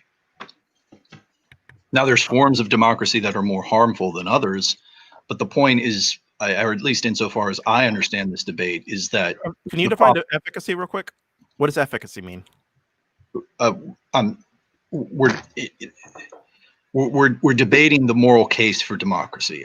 I suppose I should put it that would probably be a better way of putting it. Dude, for somebody who's so of the people, you act extremely elite in this debate. Okay. No, he's talking about me. Who cares? Yeah. So on the moral case for democracy, do you think it's moral to force your opinions on other people? All opinions are enforced. Power is real. Okay, that's not what I asked. Do you think that's do you think it's okay for power to be concentrated, right? Violence to be concentrated to force people to live how you want them to live, rather than letting them have a say? That's what voting is. Voting is for it. Well, except it's democratized. It's allowing people the choice to determine for themselves how they want democracy. You essentially create the illusion of power amongst the middle and lower classes, and that essentially democratizes the hatred. The reason you and I, LSP, hate one another, the reason why you and I will never get along, is because we have two fundamental incompatible visions of mankind. Speak for yourself, buddy. I love this. I love you. You are my brother in Christ. But yeah, I think your politics are just stupid. Like, that's the problem. Well, I don't care how elitist it sounds. Is that politics I don't power. So fundamentally, you and I are both debating over the future of the United States. I'm arguing for power to be democratized, but I'm arguing that there's flaws within your argument. There's flaws. Okay, guys, I think within every system, you guys fundamentally maybe are just on a different wavelength here. What I think, yes, but that's the point that I'm driving at. Politically, Outremer, would you say that would maybe, just to sum up what you're saying, would it maybe be appropriate to describe it as you understand that LSP believes in the inherent goodness of democracy, but there are just some flaws with his argument? You're not necessarily attacking him. I'm not necessarily saying that I'm not even necessarily saying that progressives and left wingers because I think he feels necessarily have wrong arguments. A lot of progressive philosophy has good points about the United States. I'm pretty far to the right, but I'm willing to grant that. What I'm ultimately pointing out, insofar as this debate goes, is that there are very, very serious flaws. We discovered bugs within this thing we call democracy, within this thing we call liberalism, post-French Revolution conceptualizations of how human society should be properly run in the West.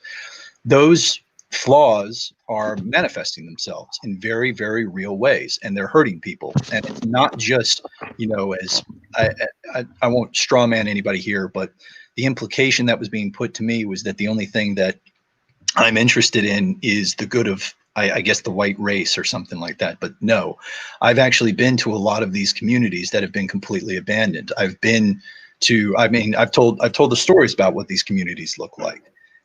They're just used as vote banks. They're completely overrun with poverty. They've been abandoned.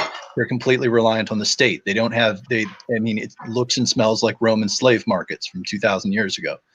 It's not moral to do this to individuals. It's not moral to do this to people.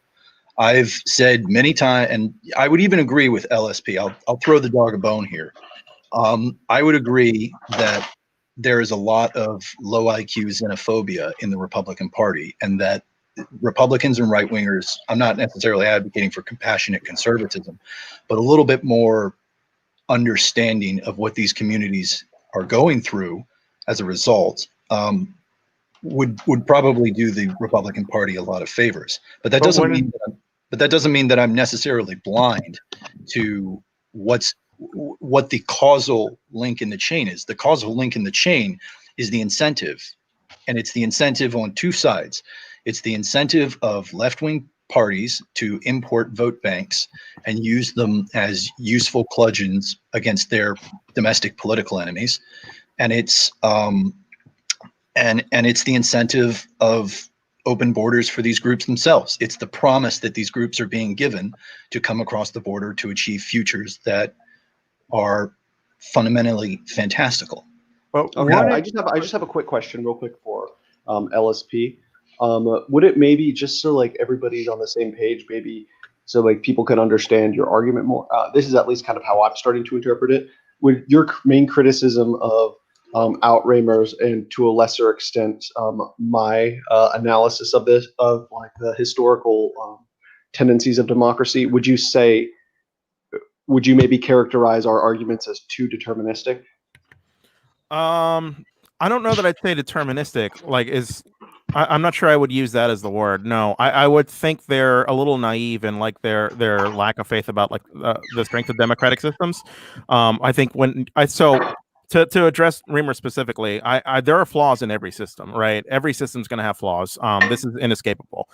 Democracy is great insofar as it allows the people to address those flaws, right? Usually to address the flaws which affect them directly. But I mean, that doesn't mean that they always do that, and I understand that, right? But if the argument is for efficacy, right, you have to ask yourself what the purpose of the state is. And from my perspective, the state exists to maximize individual rights and individual happiness.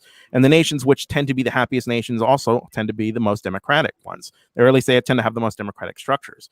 And I think you can do this. You can pick out the odd states from like the Arab Spring, for example, and say that these demonstrate like an inherent doom to democracy or of any democratic systems. And I would fundamentally disagree. Democracy wasn't birthed overnight, and as a political system, it's relatively young. And you're talking about a region rife with dictatorships that has been tumultuous and engaged in warfare. And sorry, I'm reading the chat. That has been tumultuous and engaged in warfare. Yeah, I mean, it basically, like, I don't think like the odd one out like signifies the failure of democracy. I think the success of democracy is endemic in like the happiest countries in the world, the most successful countries in the world, which tend to be the most, I'm sorry, democratic. I'm like, my main question for you is how long? I'm sorry, you're flashing philalithes on screen. It's but yeah, I tend to do that sometimes. Just dick around. We have fun here. Anyway, so I do have a question though. So how long do you think? It seems like almost you're presupposing that the system from here on out, these democratic systems, these democratic nations, in terms of their overall organization, politically speaking, are static. Like it's all smooth sailing from here on out. That's what it almost. I know. I'm not saying, I don't want to put words in your mouth, because I know that that's not really what you are inherently arguing, but it just comes across that it almost strikes me as saying, oh yeah, like I've reached the age of 50, I've accomplished so many great things, I'm going to live forever. Like I just want to ask you, name one democracy, one democratic system, one democratic nation, doesn't matter what it is, that has not failed in the end, in the very, very, very end. Wait, what is the end? Where is the end? I got to step away for about 5 to 10 minutes, but I'll try and be back. But also, let Chicago talk more, because chat's complaining he hasn't been able to. Oh, I'm sorry. Did he just leave? He left. I think he got kicked. Yeah. No, he wasn't. No, the thing is, he wasn't even really interested in talking. Oh. Okay. Well, then fuck him. Don't let him talk. So when you say like name a democracy, he accidentally left. He accidentally left. Did? He said it in the chat. Oh.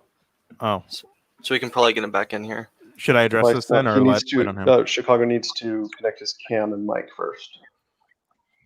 There we go. So when you say like name a democracy that hasn't failed in the end, actually, I'll stop talking. I'll let Chicago go because he can't talk. Chicago? Yeah, what's up? Yeah, what did you want to say?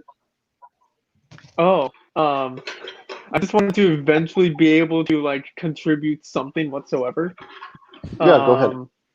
And I'm honestly surprised that no one has brought up any of the points like brought about by Curtis Yarvin or Hunterman Hoppe into this discussion.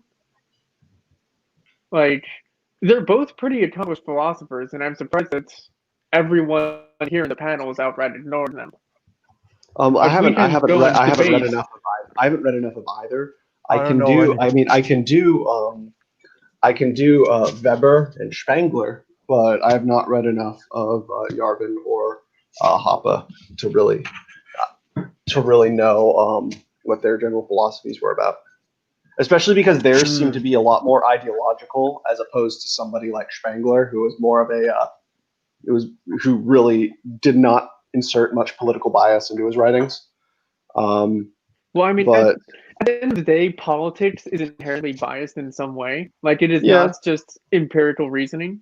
It is very much rationalizing the world around you through your own subconscious trying to make sense bias. of things, just unscrambling just the So- same universal sense data. If you want to make a Jungian Yeah. argument. I mean, Yeah. I tend to not take Hoppe very seriously, so that's why I don't really mention him. Well, When, I mean, I don't know anything we about. tend to not Hoppe. take neoliberals very seriously, so we're on the same boat here. Sick burn. Yeah, I don't take democracy very seriously as a system. I don't take whatever you believe in. So But the thing is, I mean, I'm not really going to take a guy seriously who thought Keynes' ideology was based off the fact that like he didn't have children, and therefore, or like that's why his economic views were shit. Like, I'm not going to take somebody like that seriously. I'm Gays are sorry. bad at economics. Changed my mind. yeah, he's better at economics than oh god, what was it? Than Chris. Remember Chris? Chris, who's Chris? The very, very first stream episode. We're not talking Chris LaFond, are we? Yes, we are. A potted plant is better at economics than Chris. I don't remember Chris. No, Yeah, I don't is know he the this. Southerner who was a liberal socialist? No, that's Celestial. He's the dude who I took 5 don't- minutes to go and tell us all of his labels. Yeah, I don't. he's always on Ray. I'm He's always sorry, on Ray Marasami's streams. I don't. Yeah, I don't remember him. I'm sorry. Okay, you'll have to go back and watch the first episode because Yeah. Oh god, interesting. that episode was somewhat painful. Yeah. But see, but going back to Hoppe, I would say I don't really go for the more philosopher type politics.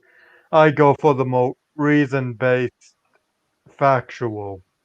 I Philosophy mean, and they're not necessarily mutually exclusive. Yeah, I mean, Hoppe draws upon empirical data to prove his a priori assumption about democracy. I'd argue that he's too. I'd even argue that Hoppe, at least from what I've read, is too focused on empiricism, and this is going to sound weird, but I'd say he doesn't use enough metaphysics. No, what I mean by that is that they just use. He's The an only Austrian. reason- He uses a priori rationalism and actually like disavows using empiricism for all your conclusions for like testing if your philosophy works. I mean, Yeah, no, but that's he like doesn't. the introduction to democracy, the god that failed. Like that is his Yeah, introduction. that one's on my reading list. Still need to see if he makes a cogent argument. But either way. But yeah, I think it's silly to try and discard him and his work on democracy just because you disagree with his opinions on childbearing and time preference. And gays. Are we? I'm sorry. I'm a little bit lost. I just got back into this. Can somebody 10 seconds for me? We were just talking about Hoppe, and also we were talking about the difference between analyzing the success and failures of political systems based on empirical data and rationalization. Oh, all right. Fair enough. Yeah. Basically, I want us to do is talk a little bit more about philosophy than, just looking at historical examples. Because if we do the latter, we're going to be here all night. That is and true. then all That's night fair. next week. I got class at 8 a.m. tomorrow. I can't take it forever. I have a snow day Some of tomorrow. us want to sleep. Okay, so do we want to move on to philosophical arguments? Yes, let's do that. Maybe okay. I was actually thinking. I was telling myself at the hour 30 mark, I want to move into purely moral arguments, not whether a system democracy works or not, but more so moral arguments in favor of or against democracy as a system. Let's start with Alcazar. I just think it is a moral good that people ought to have a say in how their government functions and how they are governed. Like that's my entire moral framework of this question. Like it's not deeper than that. So my one pushback for that is going to be I guess from a principled, like a general perspective, just looking at it is good that people have a say and kind of leave it up to the populace. But what if there are some members of the populace that ultimately what their wants and desires ultimately go against the equally valid wants and desires of a smaller portion of the population. Then you get to. Are you saying that they have different ideas how the country works, or are you saying this majority wants to commit genocide or something? Oh, I wouldn't go that far. I wouldn't say genocide. But okay. Well, but let's say. I'm trying to think of a good example. Oh, let's say. We could always go with the Christian baker again, but then that's kind of overused. I mean, I think you kind of see where I'm going. Or let's say that there is. God, I'm trying to think of a good example, but there are like so many that. I mean, honestly, I think the Christian baker is a good Okay, example. let's just go with the Christian I baker. mean, it's overused for a reason. Yeah. Like Christian baker, because the thing is, on one hand, I think it's kind of a shitty thing to do, to refuse to do something, like to help bake it, like just to fucking bake a cake and put a message on for a person. It's just business in the end, and then they make money. The other side is happy, and then also you're less likely to get boycotted if you do that. It just makes the situation a whole lot easier. Yet at the same time, you do have the valid concerns of the baker, who they do legitimately believe that, like maybe in their own, I mean, I guess their own moral, quote unquote, ideals or beliefs, they feel outweigh their need for there to be a successful business, because refusing would just open another can of worms. But either way, that is still an aspect of religious liberty. Liberty is a very messy thing. Liberty is also your right to be an asshole. Like, let's face it, you have a right to be an asshole as long as you're not like physically harming like those other people. However, if you have like a majority of the people who make a law for some reason, like let's say there's one law that is passed by, or a referendum or something, that says, or that like taxes churches, maybe that might be another good example, or one that somehow inhibits religious freedom. Let's just go with that. But then that would be immoral in the sense that another group with equally valid beliefs, in not necessarily moral, but just in terms of like what they believe, living in a sort of a pluralistic society, that sort of undermines their freedom as well, because they should have the freedom to make decisions for themselves as well, and not be forced to live in a society or like subsidize certain programs or systems that more or less go against what they believe. And I mean, I think that's when democracy, I feel like that's when it gets messy at that point. Well, So you're leading into the whole flaw. Again, it's a flaw in the philosophy of democratic liberalism. The whole idea goes back to things like social contract theory. I'm not even talking about democratic liberalism. I'm just talking about democracy in general. Well, the two are virtually synonymous. No, not necessarily. You can have liberalism without democracy. Well, like, are we talking about Soviet democracy, or are we talking about Chinese democracy, or are we talking about North Korean democracy? I think we're talking about Western democracy, right? Yeah, no, but you could still have liberalism without democracy. I'm not disputing that. Speaking. And then also, if you think about ancient Athens, that wasn't liberalism. Can I respond to your point about the gay baker thing? Because I do have something. Go ahead. Generally, my position is, if you're only going to like say no to like a gay wedding cake, no, the state shouldn't be intervening.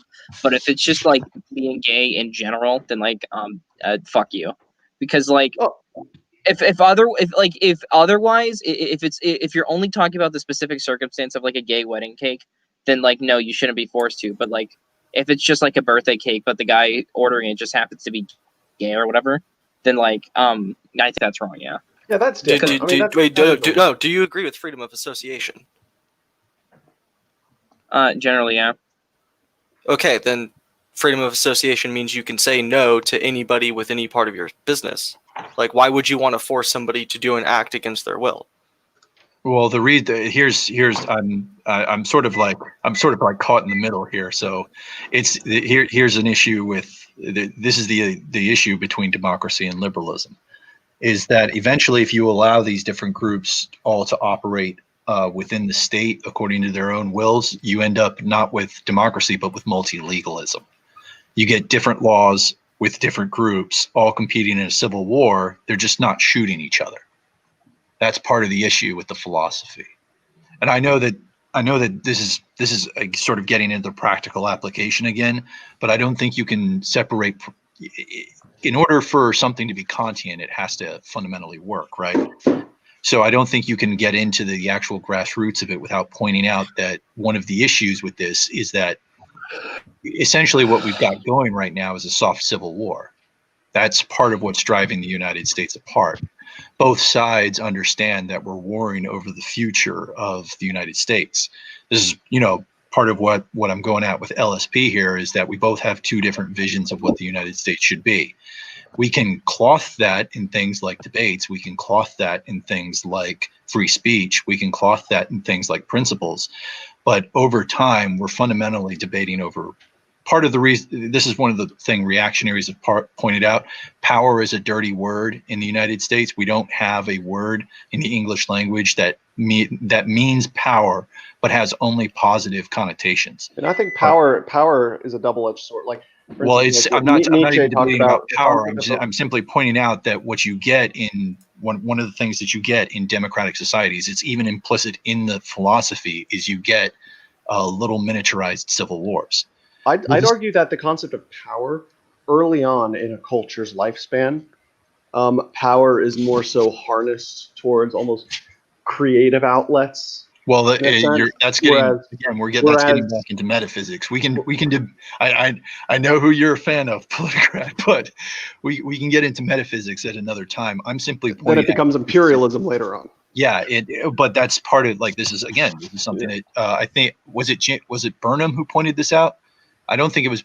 I don't want to say it was Burnham, but I think it was Burnham who pointed out that part of the reasons democracies tend towards state power, and I know Al-Kazi, I think it was, who went after me for that point earlier, but part of the reason democracies tend towards state centralization, tend towards the nationalization of citizens, is because in order to keep you have to continuously create a new meta narrative in order to keep everybody on story. No, that was me.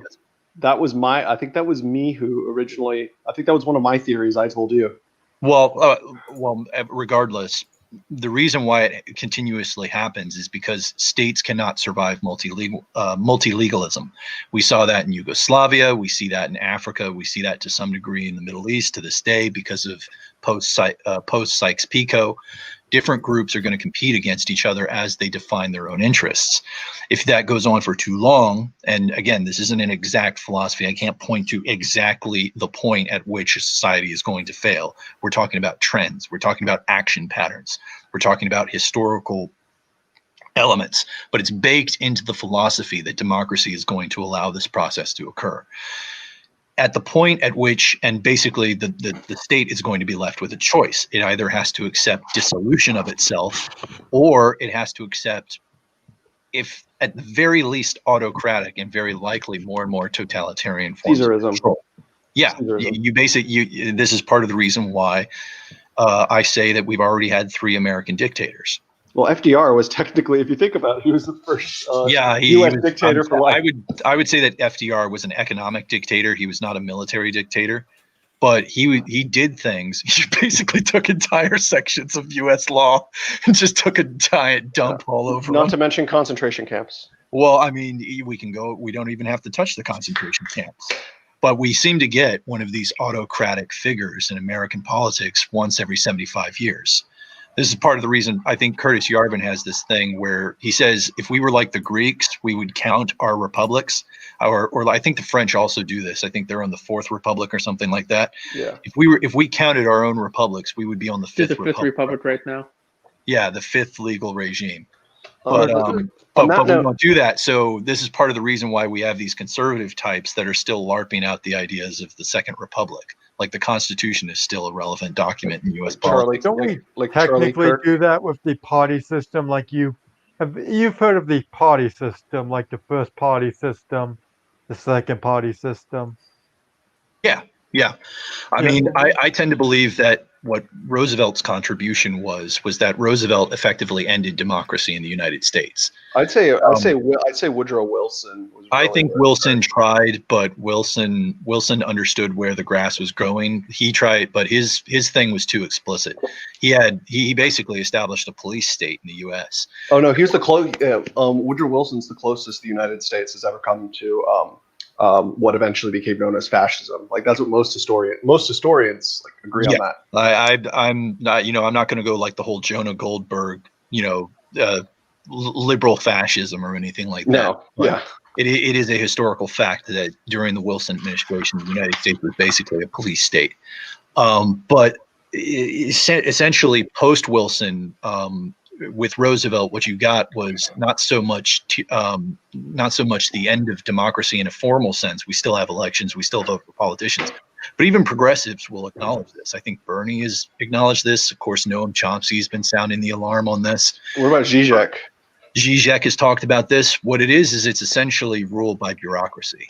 It's ruled by, I hate, if you want to call it the managerial elites, if you want to call them the administrative state, if you want to call it the deep state, if you want to call it the cathedral, real power in the United States post 1945 is held not by necessarily the executive and the legislative, but by the managerial revolution. Well, it's held by the bureaucracies. It's held by the network of institutions that were established by Roosevelt to run the American empire. So I'm I gonna think- cut you off right there, because I want to get back to the because we're kind of going on another tangent there. I want to get back to talking about the moral cases for or against democracy specifically, and kind of want Chicago hasn't said anything in a while. And so I'd like to hear you flesh out your moral case against democracy. Why is democracy morally wrong? To me, democracy is morally wrong in a very Darwinian argument of a species doesn't survive very long when the weak gets to go and make all of the decisions, and neither does a country. Just like any biological organism, when a country becomes more and more inherently weak, it will then be taken advantage of and eventually destroyed by its enemies. What was it? What Aristotle said? Masculine republics always turn into feminine democracies. Yes. A bit outdated. We have a quote, but I mean, he has a point. All right. So, LSP, what is your best moral case in favor of democracy? I don't remember who said. I want to say it was Chicago liberal. Said something to the effect earlier that politics is about the ways you rationalize the world that you're surrounded by, and I don't remember who said it. I hope I'm not strawmanning him. I think it was Chicago. I pretty much agree with that as a statement. I think the problem is we exist in a state of nature, and in this state, whether or not man is a noble savage or not is an ongoing debate, and we're still discovering the limits of man's depravity. If history has taught us any one thing, this is the moral case for democracy. If there's any one thing history has taught us, it's that any system can lend itself to being oppression or being oppressive. It can lend itself to oppression politics. This includes democracy. So we approach this problem with a question, right? If we were totally blind to who we ever were going to be in this system, and we don't know who we'll be, right? We put on this veil of ignorance. What system would we best come up with to provide for one's rights? Anarcho-capitalism seems really appealing, right? Everyone can move and act as individuals. Yeah, a little utopian. And there's also the fact that the lack of centralized power leaves individuals vulnerable to collectivized power acting against them, right? The reason there's no, at least I would say there's no successful anarcho-capitalist experiment is because power monopolized would just steamroll it. I'd actually argue that there was May one I go and jump in on this? Wait. Let me make my That was Nassau moral case. back in 1713 through 1716 until that was also Venice for 600 years. Finish here. Yeah, I'm trying to like provide a moral case. Like, it's not just about criticizing. Like, I'm saying, like, here's the boundaries of this system. Like, I could see the appeal of anarcho-capitalism. Here's its problem, right? And the only way I think this system could preserve like individual rights is to confederate really as a state, and then it kind of defeats the entire purpose of the anarcho part.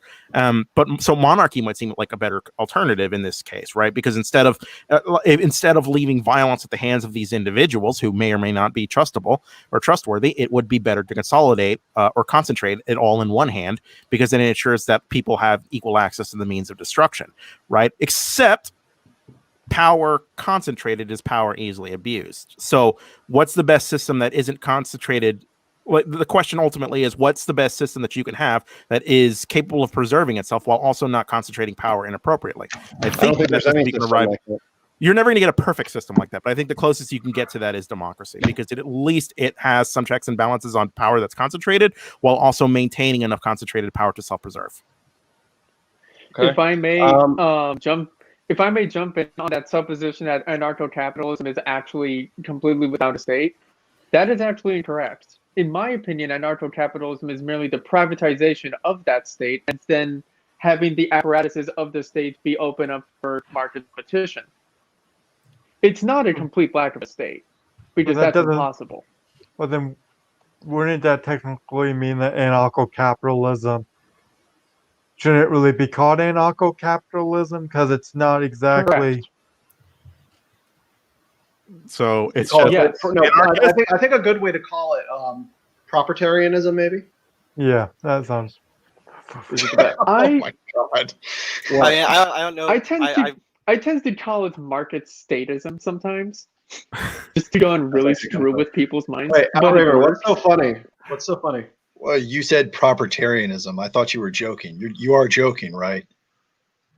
No, I was referring to what Chicago liberal. Yeah, I know that was a joke, right? John Mark and fucking. No, it's an actual term that goes back to the 1800s.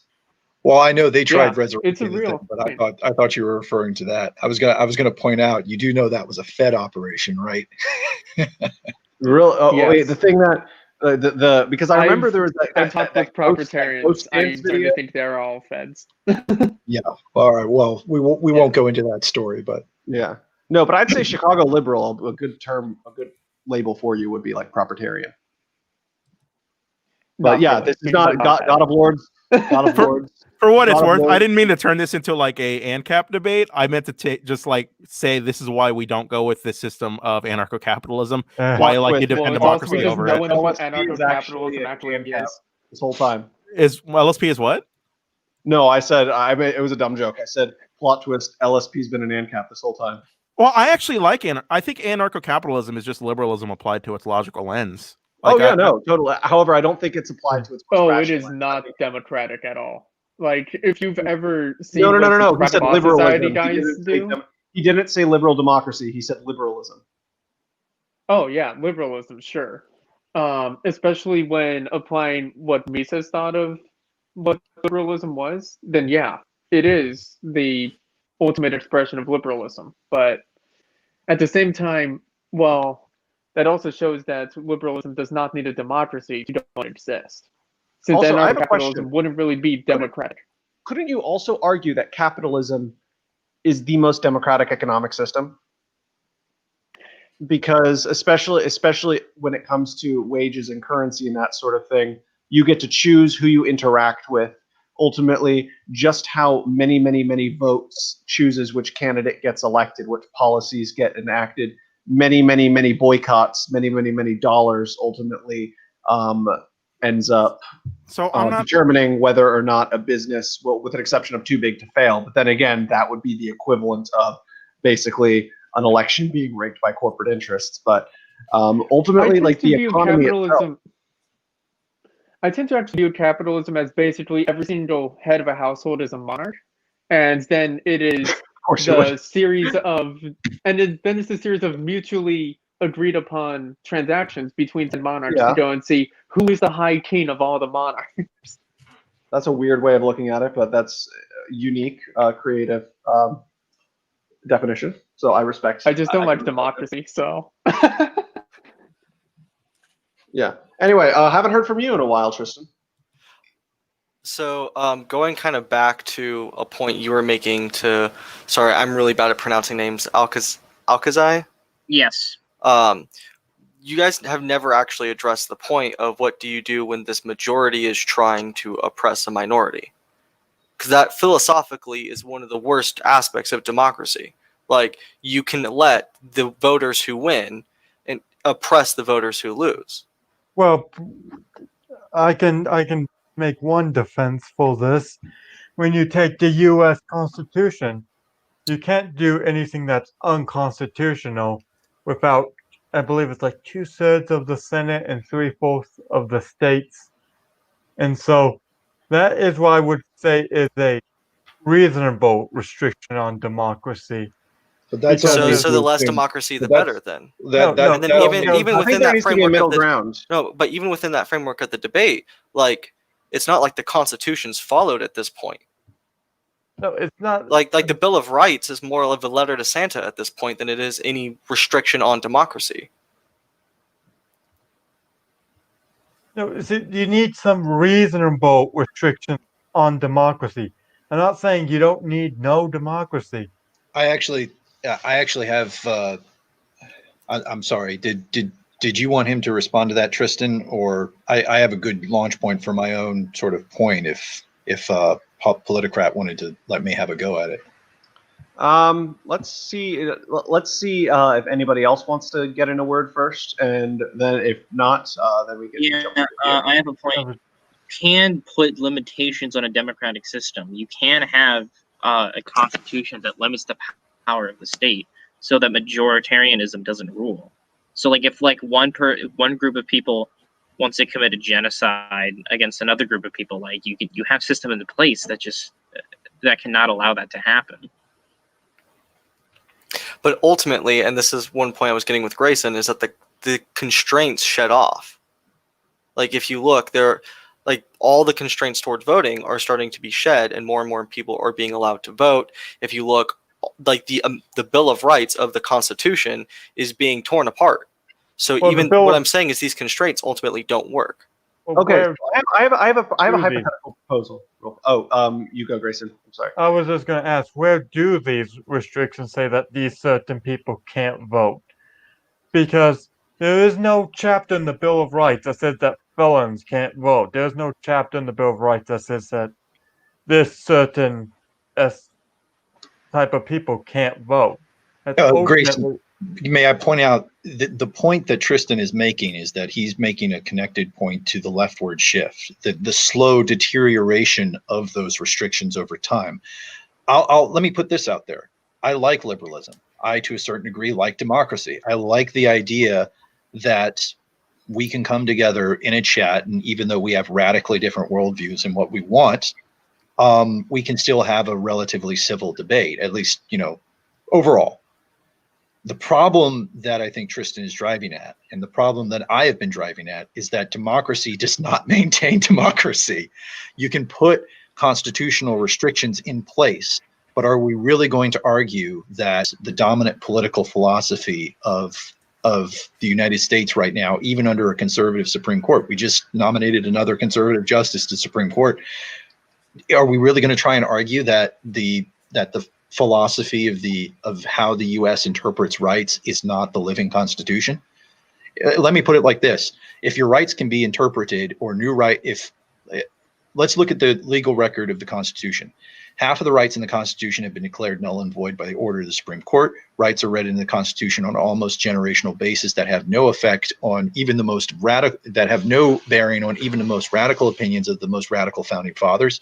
What do these documents even represent other than the More like the dying Constitution, not the living. but this is Yeah. my point. This is the That's- larger point that we're driving at. The rights do not stay where they are. They exist as a community. They exist as an extension of the communities that essentially give birth to them. And as state power continues to expand, as you have this continuation of more and more bureaucratic power, these rights can simply be reinterpreted. What does the Constitution or restrictions on government really mean if the Constitution, and at least in 2020, is like the Pirate Codex? It's more like guidelines than actual rules. I'm not going to disagree that the restrictions right now are a little weak, but I will argue A little. that okay, so it's a little more, in your opinion, it might be a little more, but generally speaking, yes, it is at least a little, to at least a degree, weak. But that's why we should be able to update our clarity on the Constitution. But Like this we simply leads, but don't you see the issue is that you're trying to loop democracy back in as an element of correcting a flaw in democracy. Well, that's kind of the point. We have to correct flaws in democracy. But then you see the issue with that. You're trying to fix liberalism with more liberalism. You're trying to fix democracy with more democracy. Not The real necessarily. problem, it's basically it's the equivalent of the real problem that we have is we're simply not being democratic enough. We're simply not being liberal enough. That's And if not necessarily the point in hand. I'm saying that you can push some democratic. Actually, guys, hold on a second. I think Did we lose LSP? no, I was about to say LSP has to go, Oh, okay. but I have to go too. I got class at 8 tomorrow. Well, should I put out my final sort of thing and we can wrap it up? well, yeah, I wanted to go another like 15 minutes because I wanted at the very end just to pose a thought experiment. Oh, I can't. I don't have that long. Well, Okay, can I sort of put forward? Has Alkazai gotten a chance to put his thoughts on the table? What do you have to say? What do you want me to do? No, you said you had something to say. No, I said I have to go. Oh, Should okay. I just put forward my thoughts on the table and sort of we'll call that the debate and we can go into your thought experiment or? Yes, yeah, let's do that. All right. I'll hear your point and I'll leave. All right. So basically, here's a point. It's basically just Thomas Carlyle. Here's the problem that you guys are that the people arguing in favor of democracy and liberalism are coming from, is that you're basically arguing for a government of formulas.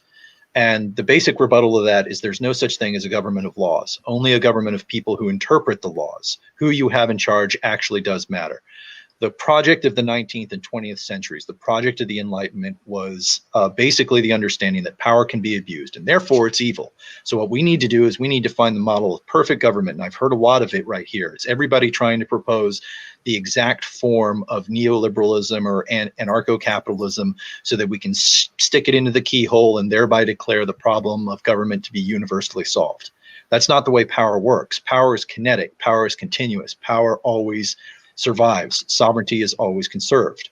Ergo, the only real way to ensure good government with good laws, good people, and good customs is you actually have to, it's a continuous process. Each generation is going to inherit the system. Each generation has to essentially have the people with the training and the ability and the morals to actually run that government.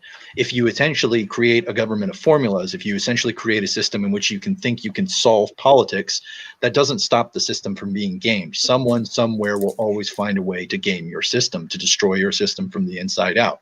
That's the story of the West since the Enlightenment. It's the story of America. It's the reason why we're having this debate. It's the reason why the flaws have emerged, because the system, at least in my own opinion, has not had any reform. It's because it's running on formulas. It's running on the assumption that we can solve politics. It's running on the assumption that we can solve power. How would reform be different than formula? Say what? I'm asking a real question. How would reform be different from formula, in your opinion? It would probably, essentially, you have to get out of the mindset that democracy can solve the problems of democracy.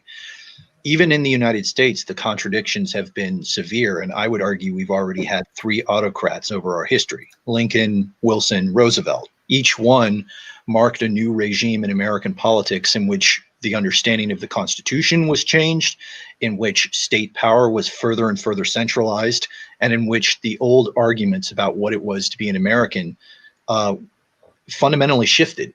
You see the exact same history in the transition from the Roman Republic to the Roman Empire. And this is not just the United States. You can see it in democratic countries in different forms based on their government and based on their government's nuances over the course of hundreds of years. I think that's what LSP, that's what I wanted to try to explain to him, but especially when I said, well, name one democratic system that has never worked, because it seemed like he kind of tried to dodge that question. I was trying to bring up Rome and Athens. The reason why, well, the reactionary point is that the reason why this occurs is because it's a government of formulas, and you can't run a government on formulas. You have to run a government on people. And I think, progressives would admit that. I don't agree with on who progressives want in office, but I think even progressives and left-wingers will admit that there's a difference between Joe Biden and Hillary Clinton and someone like AOC or Bernie Sanders. Or you'd at least hope they did. Yeah. Like who you have in charge actually does matter.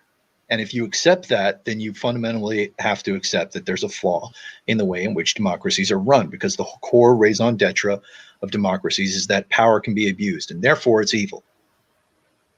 And that's true to an extent, but it's not the only story. All right, I gotta go. All right. Thanks for having me on. I gotta sleep tomorrow. All right, bye, guys. All right. Yeah, so, I have people over right now, so I should Wait, probably well, go we're back not gonna do the thought experiment. How long is that going to be?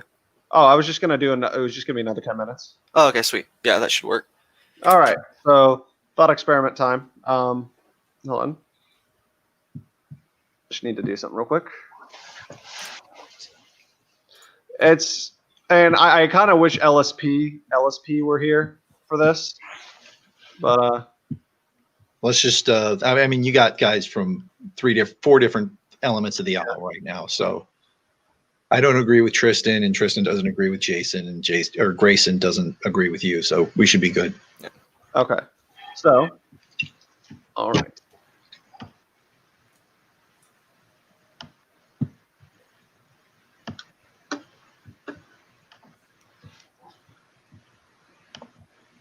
I really like the comment that we should outvote the pro-democracy people.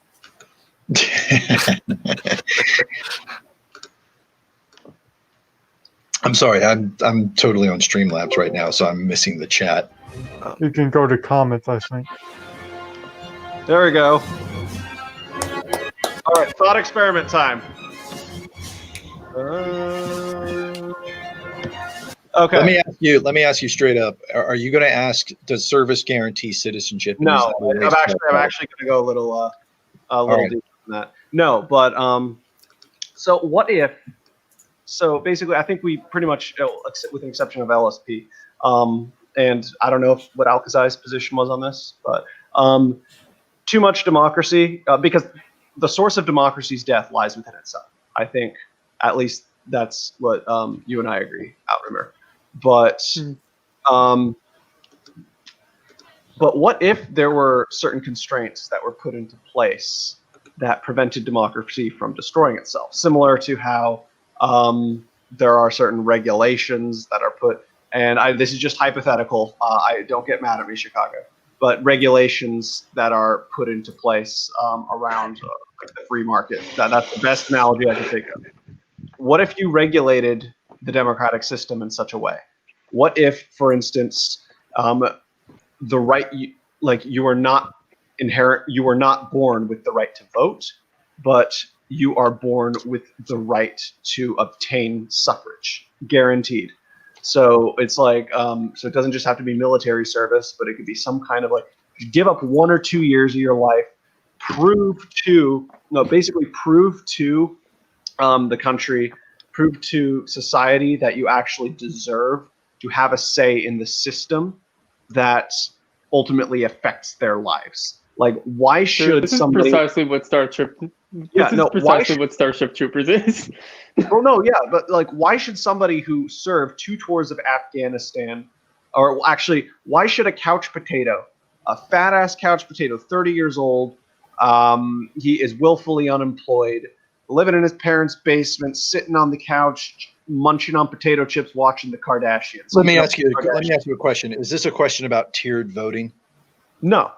It's more like tiered citizenship, so to speak. Like you have a vote, you have voters, and you have non-voters. Yeah, I know. That's tiered voting. That's an idea that's currently being thrown around. It's the idea that you get more than one vote. So no. I'm saying no, you don't vote if you are you actually have to earn the right to vote. The right is not to vote. But how do you earn that?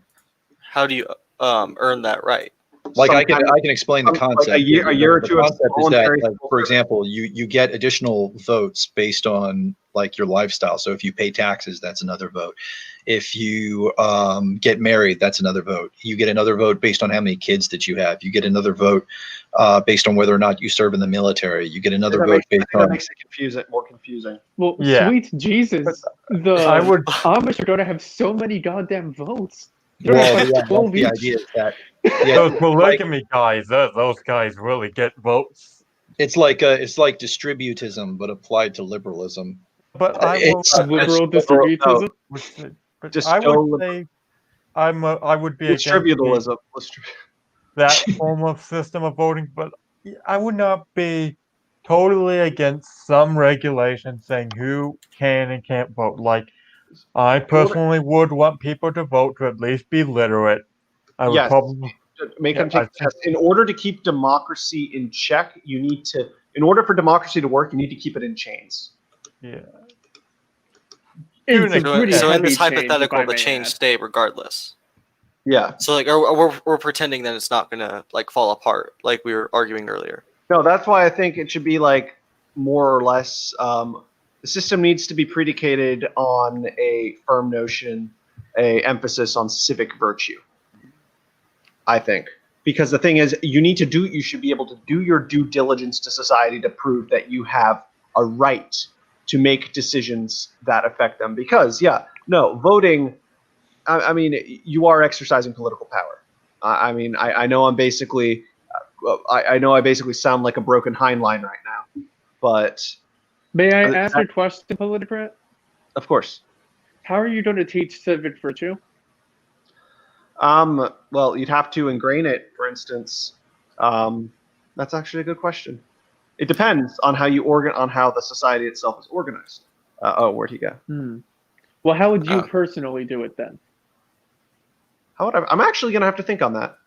But I mean, what if it were just ingrained within the basic ethos of the society itself, similar to how our traditions already are? Like, for instance, we are not mandated. Oh yeah, God of Lords. I actually that is the name of a leftist conspiracy theory book. Or actually, it's an unintentional work of historical fiction, very creative, by a former historian turned conspiracy theorist by the name of Nancy McLean, who teaches at Duke University. But it is about how the Koch brothers teamed up with economists, Nobel Prize winning economist James N. Buchanan from George Mason University, and how he teamed up with the Koch brothers because they wanted to destroy democracy and create a capitalist oligarchy. I read that book. Sounds great. Where can I see that? So I read that book, which is basically one giant hit piece on James N. Buchanan, and was talking about how public choice. Literally, it talked about how public choice was evil, and it was like Hitler, like literally said it's as bad as Hitler policies. And so after reading that book, I'm like, damn, public choice sounds awesome. And so that book got me into public choice. Public choice, more like based choice. Yeah. Just to wrap up just because I've also got to go here pretty soon. So like talk about Starship, basically a Starship Trooper style system. I feel like this is my personal opinion. There was a really great YouTuber. I think I've mentioned him before. Monday Argon Blue. of a Cod. No, Monday Blue. He nuked his channel and had to disappear a while back. But he had a good rebuttal of the sort of Robert Heinlein's. We're not on the autism spectrum. Say what? A joke. No. God of Lords just said that Nancy McLean, who wrote Democracy and Change, said all libertarians are on the autism spectrum. And then I said, wait, we aren't? Well, I mean, yeah. I'm a liberal conservative, so I'm not on the autism spectrum. You're on your own spectrum. Yeah. I totally forget my. Basically, Robert Heinlein's core assumptions about how you can fix democracy are the same. It just goes back to my previous sort of Carlylean point. It's the government of formulas. The governments of formulas simply do not work. You can have a government of formulas, but the core of any society is its people. Which is why it should not be based on policy, because the thing is only so much, like, you can't just like use policies to instill civic virtue into a people. It has to be it has learned to be over generations through it's a tradition. Yeah, if the people are if the people are broken, if they're fundamentally materialist, then you're going to get no matter what the quote unquote protections in the system or the Constitution or the law says, the law will simply be reinterpreted however it suits the next generation's best interests or the interests of power. I mean, the core rebuttal of this is 100 years ago. I mean, you can just go. There's a guy on YouTube. His name's David Hoffman. He's got some really great videos about the 20s, 30s, 40s, and the 50s. You go back and you watch these videos. These are videos about our grandparents. These are these people look like they could kick China's ass. And then I sort of switch over and I watch Burning Man. Do I think that those people could kick China's ass? We have an entire generation of future leaders in this country who don't believe that freedom of expression is a value worth preserving anymore. I mean, it's a very scary thing to think about, but we're probably going to be the last generation of Americans that can actually host debates like this. Yeah. I'm not that doom and gloom. Why? I'd like to hear why you don't. But again, we're wrapping up here tonight. But This is it's this very is serious. what I think we need to do.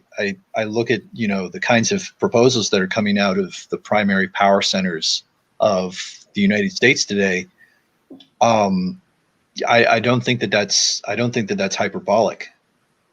I don't have to go through any of the censorship stuff that's currently occurring across. I don't think I'm so I wouldn't say I know I don't necessarily sound optimistic because in the end I admit that decline is inevitable.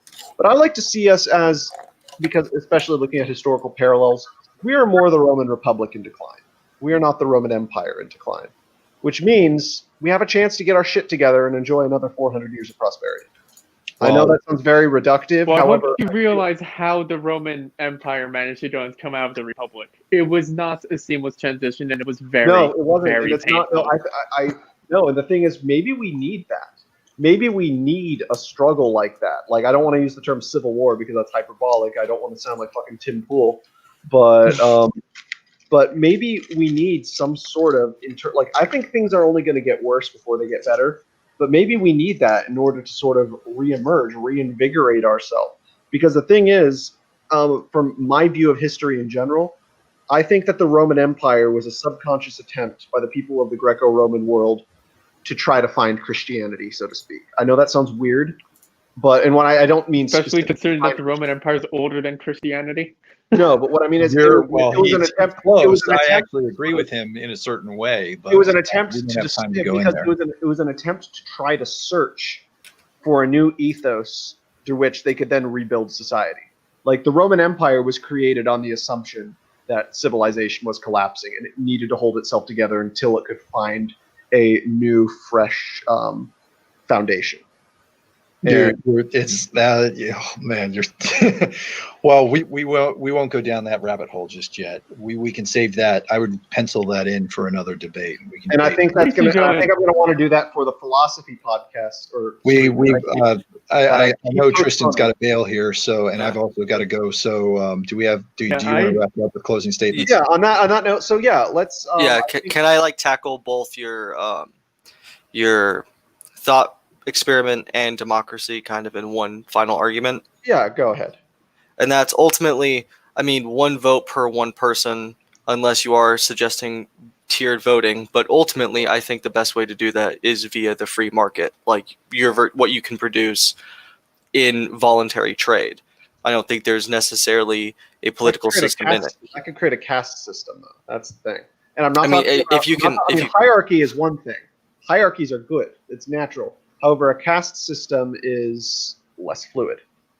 Yeah, but if there's no ability to go up the system, then you don't have a voluntary association. So what I'm saying is in a free and capped society, you can move through the ranks because it's dependent on what you can produce and your role in the society, and that's ultimately what you're talking about with this voting thought experiment. Is that if you do X, you get the right to vote. And ultimately what I'm saying is what I was going to argue is you could do the bare minimum and still get the right to vote, whereas somebody who does not go through with that may be better read or just more knowledgeable in general and doesn't get a say in that system. Okay. And that's ultimately like why I don't even think democracy would work with those constraints. Like if let's say you make like military service necessary for the right to vote. Well, no, in my thought experiment, it wouldn't just be military service. That would be like one of several. Like it could also like being a fucking fireman would also suffice as well. But I just want to make it dependent upon federal service because then that can get close to like socialism. Yeah, I mean, even then, ultimately, like if you put a requirement in place, people can meet the bare minimum and then get the right, and they could still be less knowledgeable or less apt to make decisions than somebody who hasn't gone through those loops. Yeah, but at least they proved that they earned that. Like, does that make sense? At that point, it's about earning it. It's more about grit as opposed to intelligence. I mean, intelligence is important, but it's about fortitude. It's about courage. If I may add in something political, the reason why Heinlein made it mainly the military in his setting was so that then it is incredibly challenging to even get past the first hurdle, since he wanted it to be. But it wasn't only the military. So challenging that it needed blood, sweat, and tears for you to go and earn the right to vote, not just serving you forget. It's like your community. And no, in the movie, it was only the military. In the book, there were multiple ways besides the military. The military was just the option. Even in the book, it was not something as easy as even a fireman. Like a firefighter would have been considered a little bit too easy.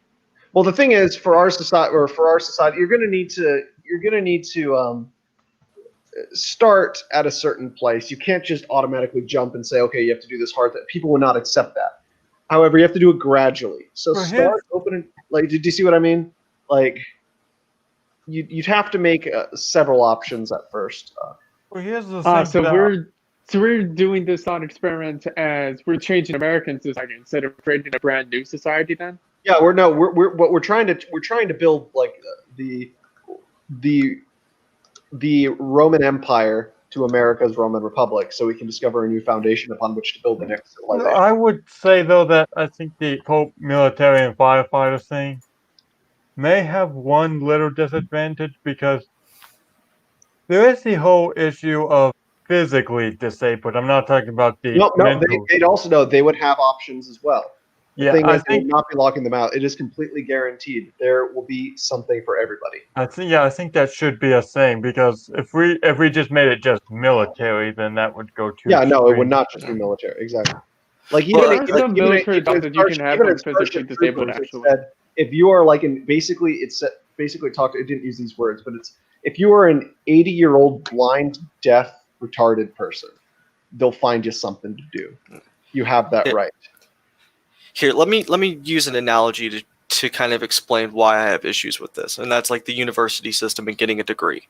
It's anybody can get in and get a bullshit degree and leave the system feeling like because they have the certificate, they are superior to people who do not have that. When if you talk to somebody who's actually, a blue collar worker, somebody who may not have gone to university, they can sometimes, or in my experience, a lot of times have a lot more valuable of a opinion that can actually be applied to real life than somebody from the university system.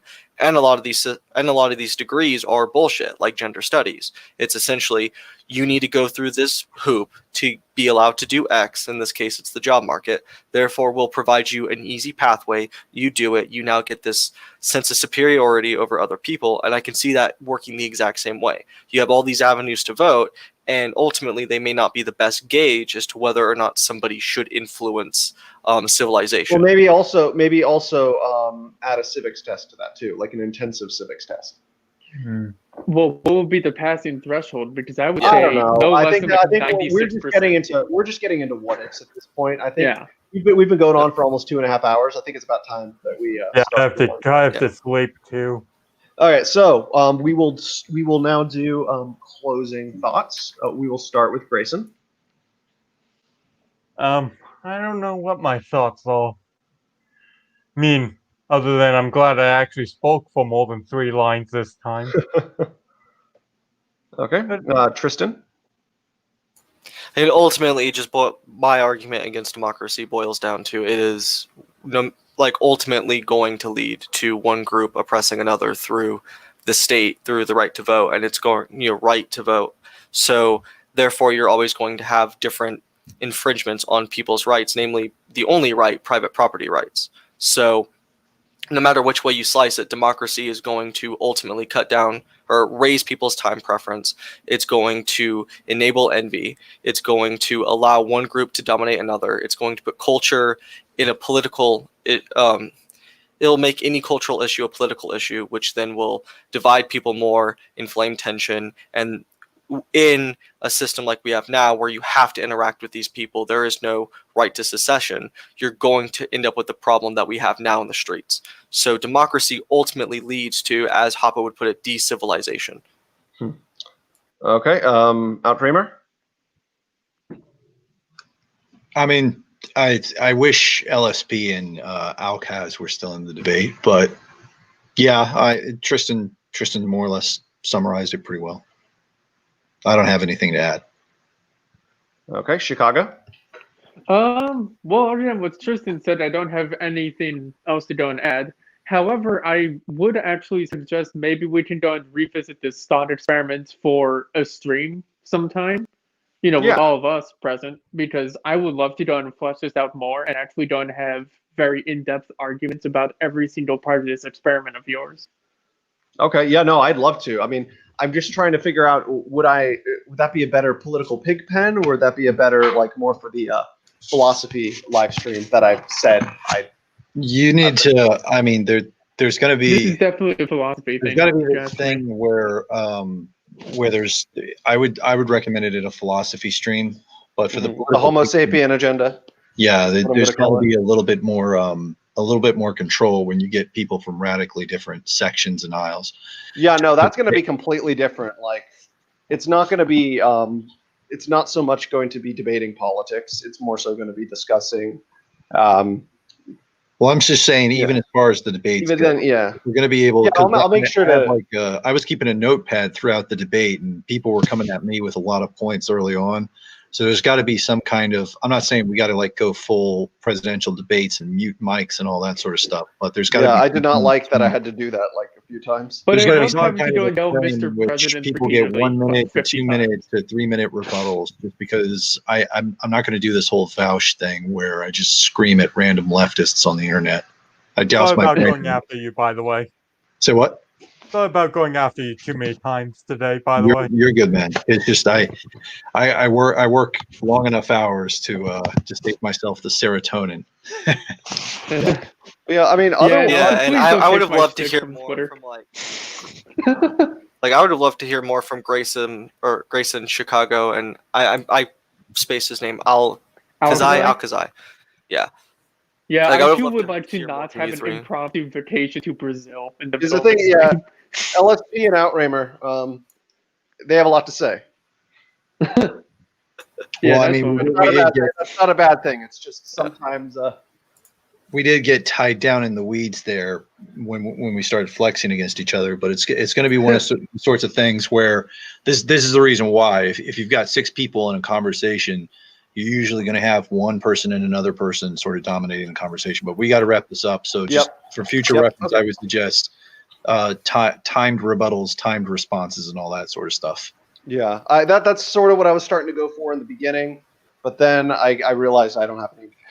I'm like, don't have. Otherwise, Otherwise, it's just going to be one of those things where we all scream at each other over Discord and Streamlabs. It's called the Political Pigpen for a reason, isn't it? Well, no, that's actually not.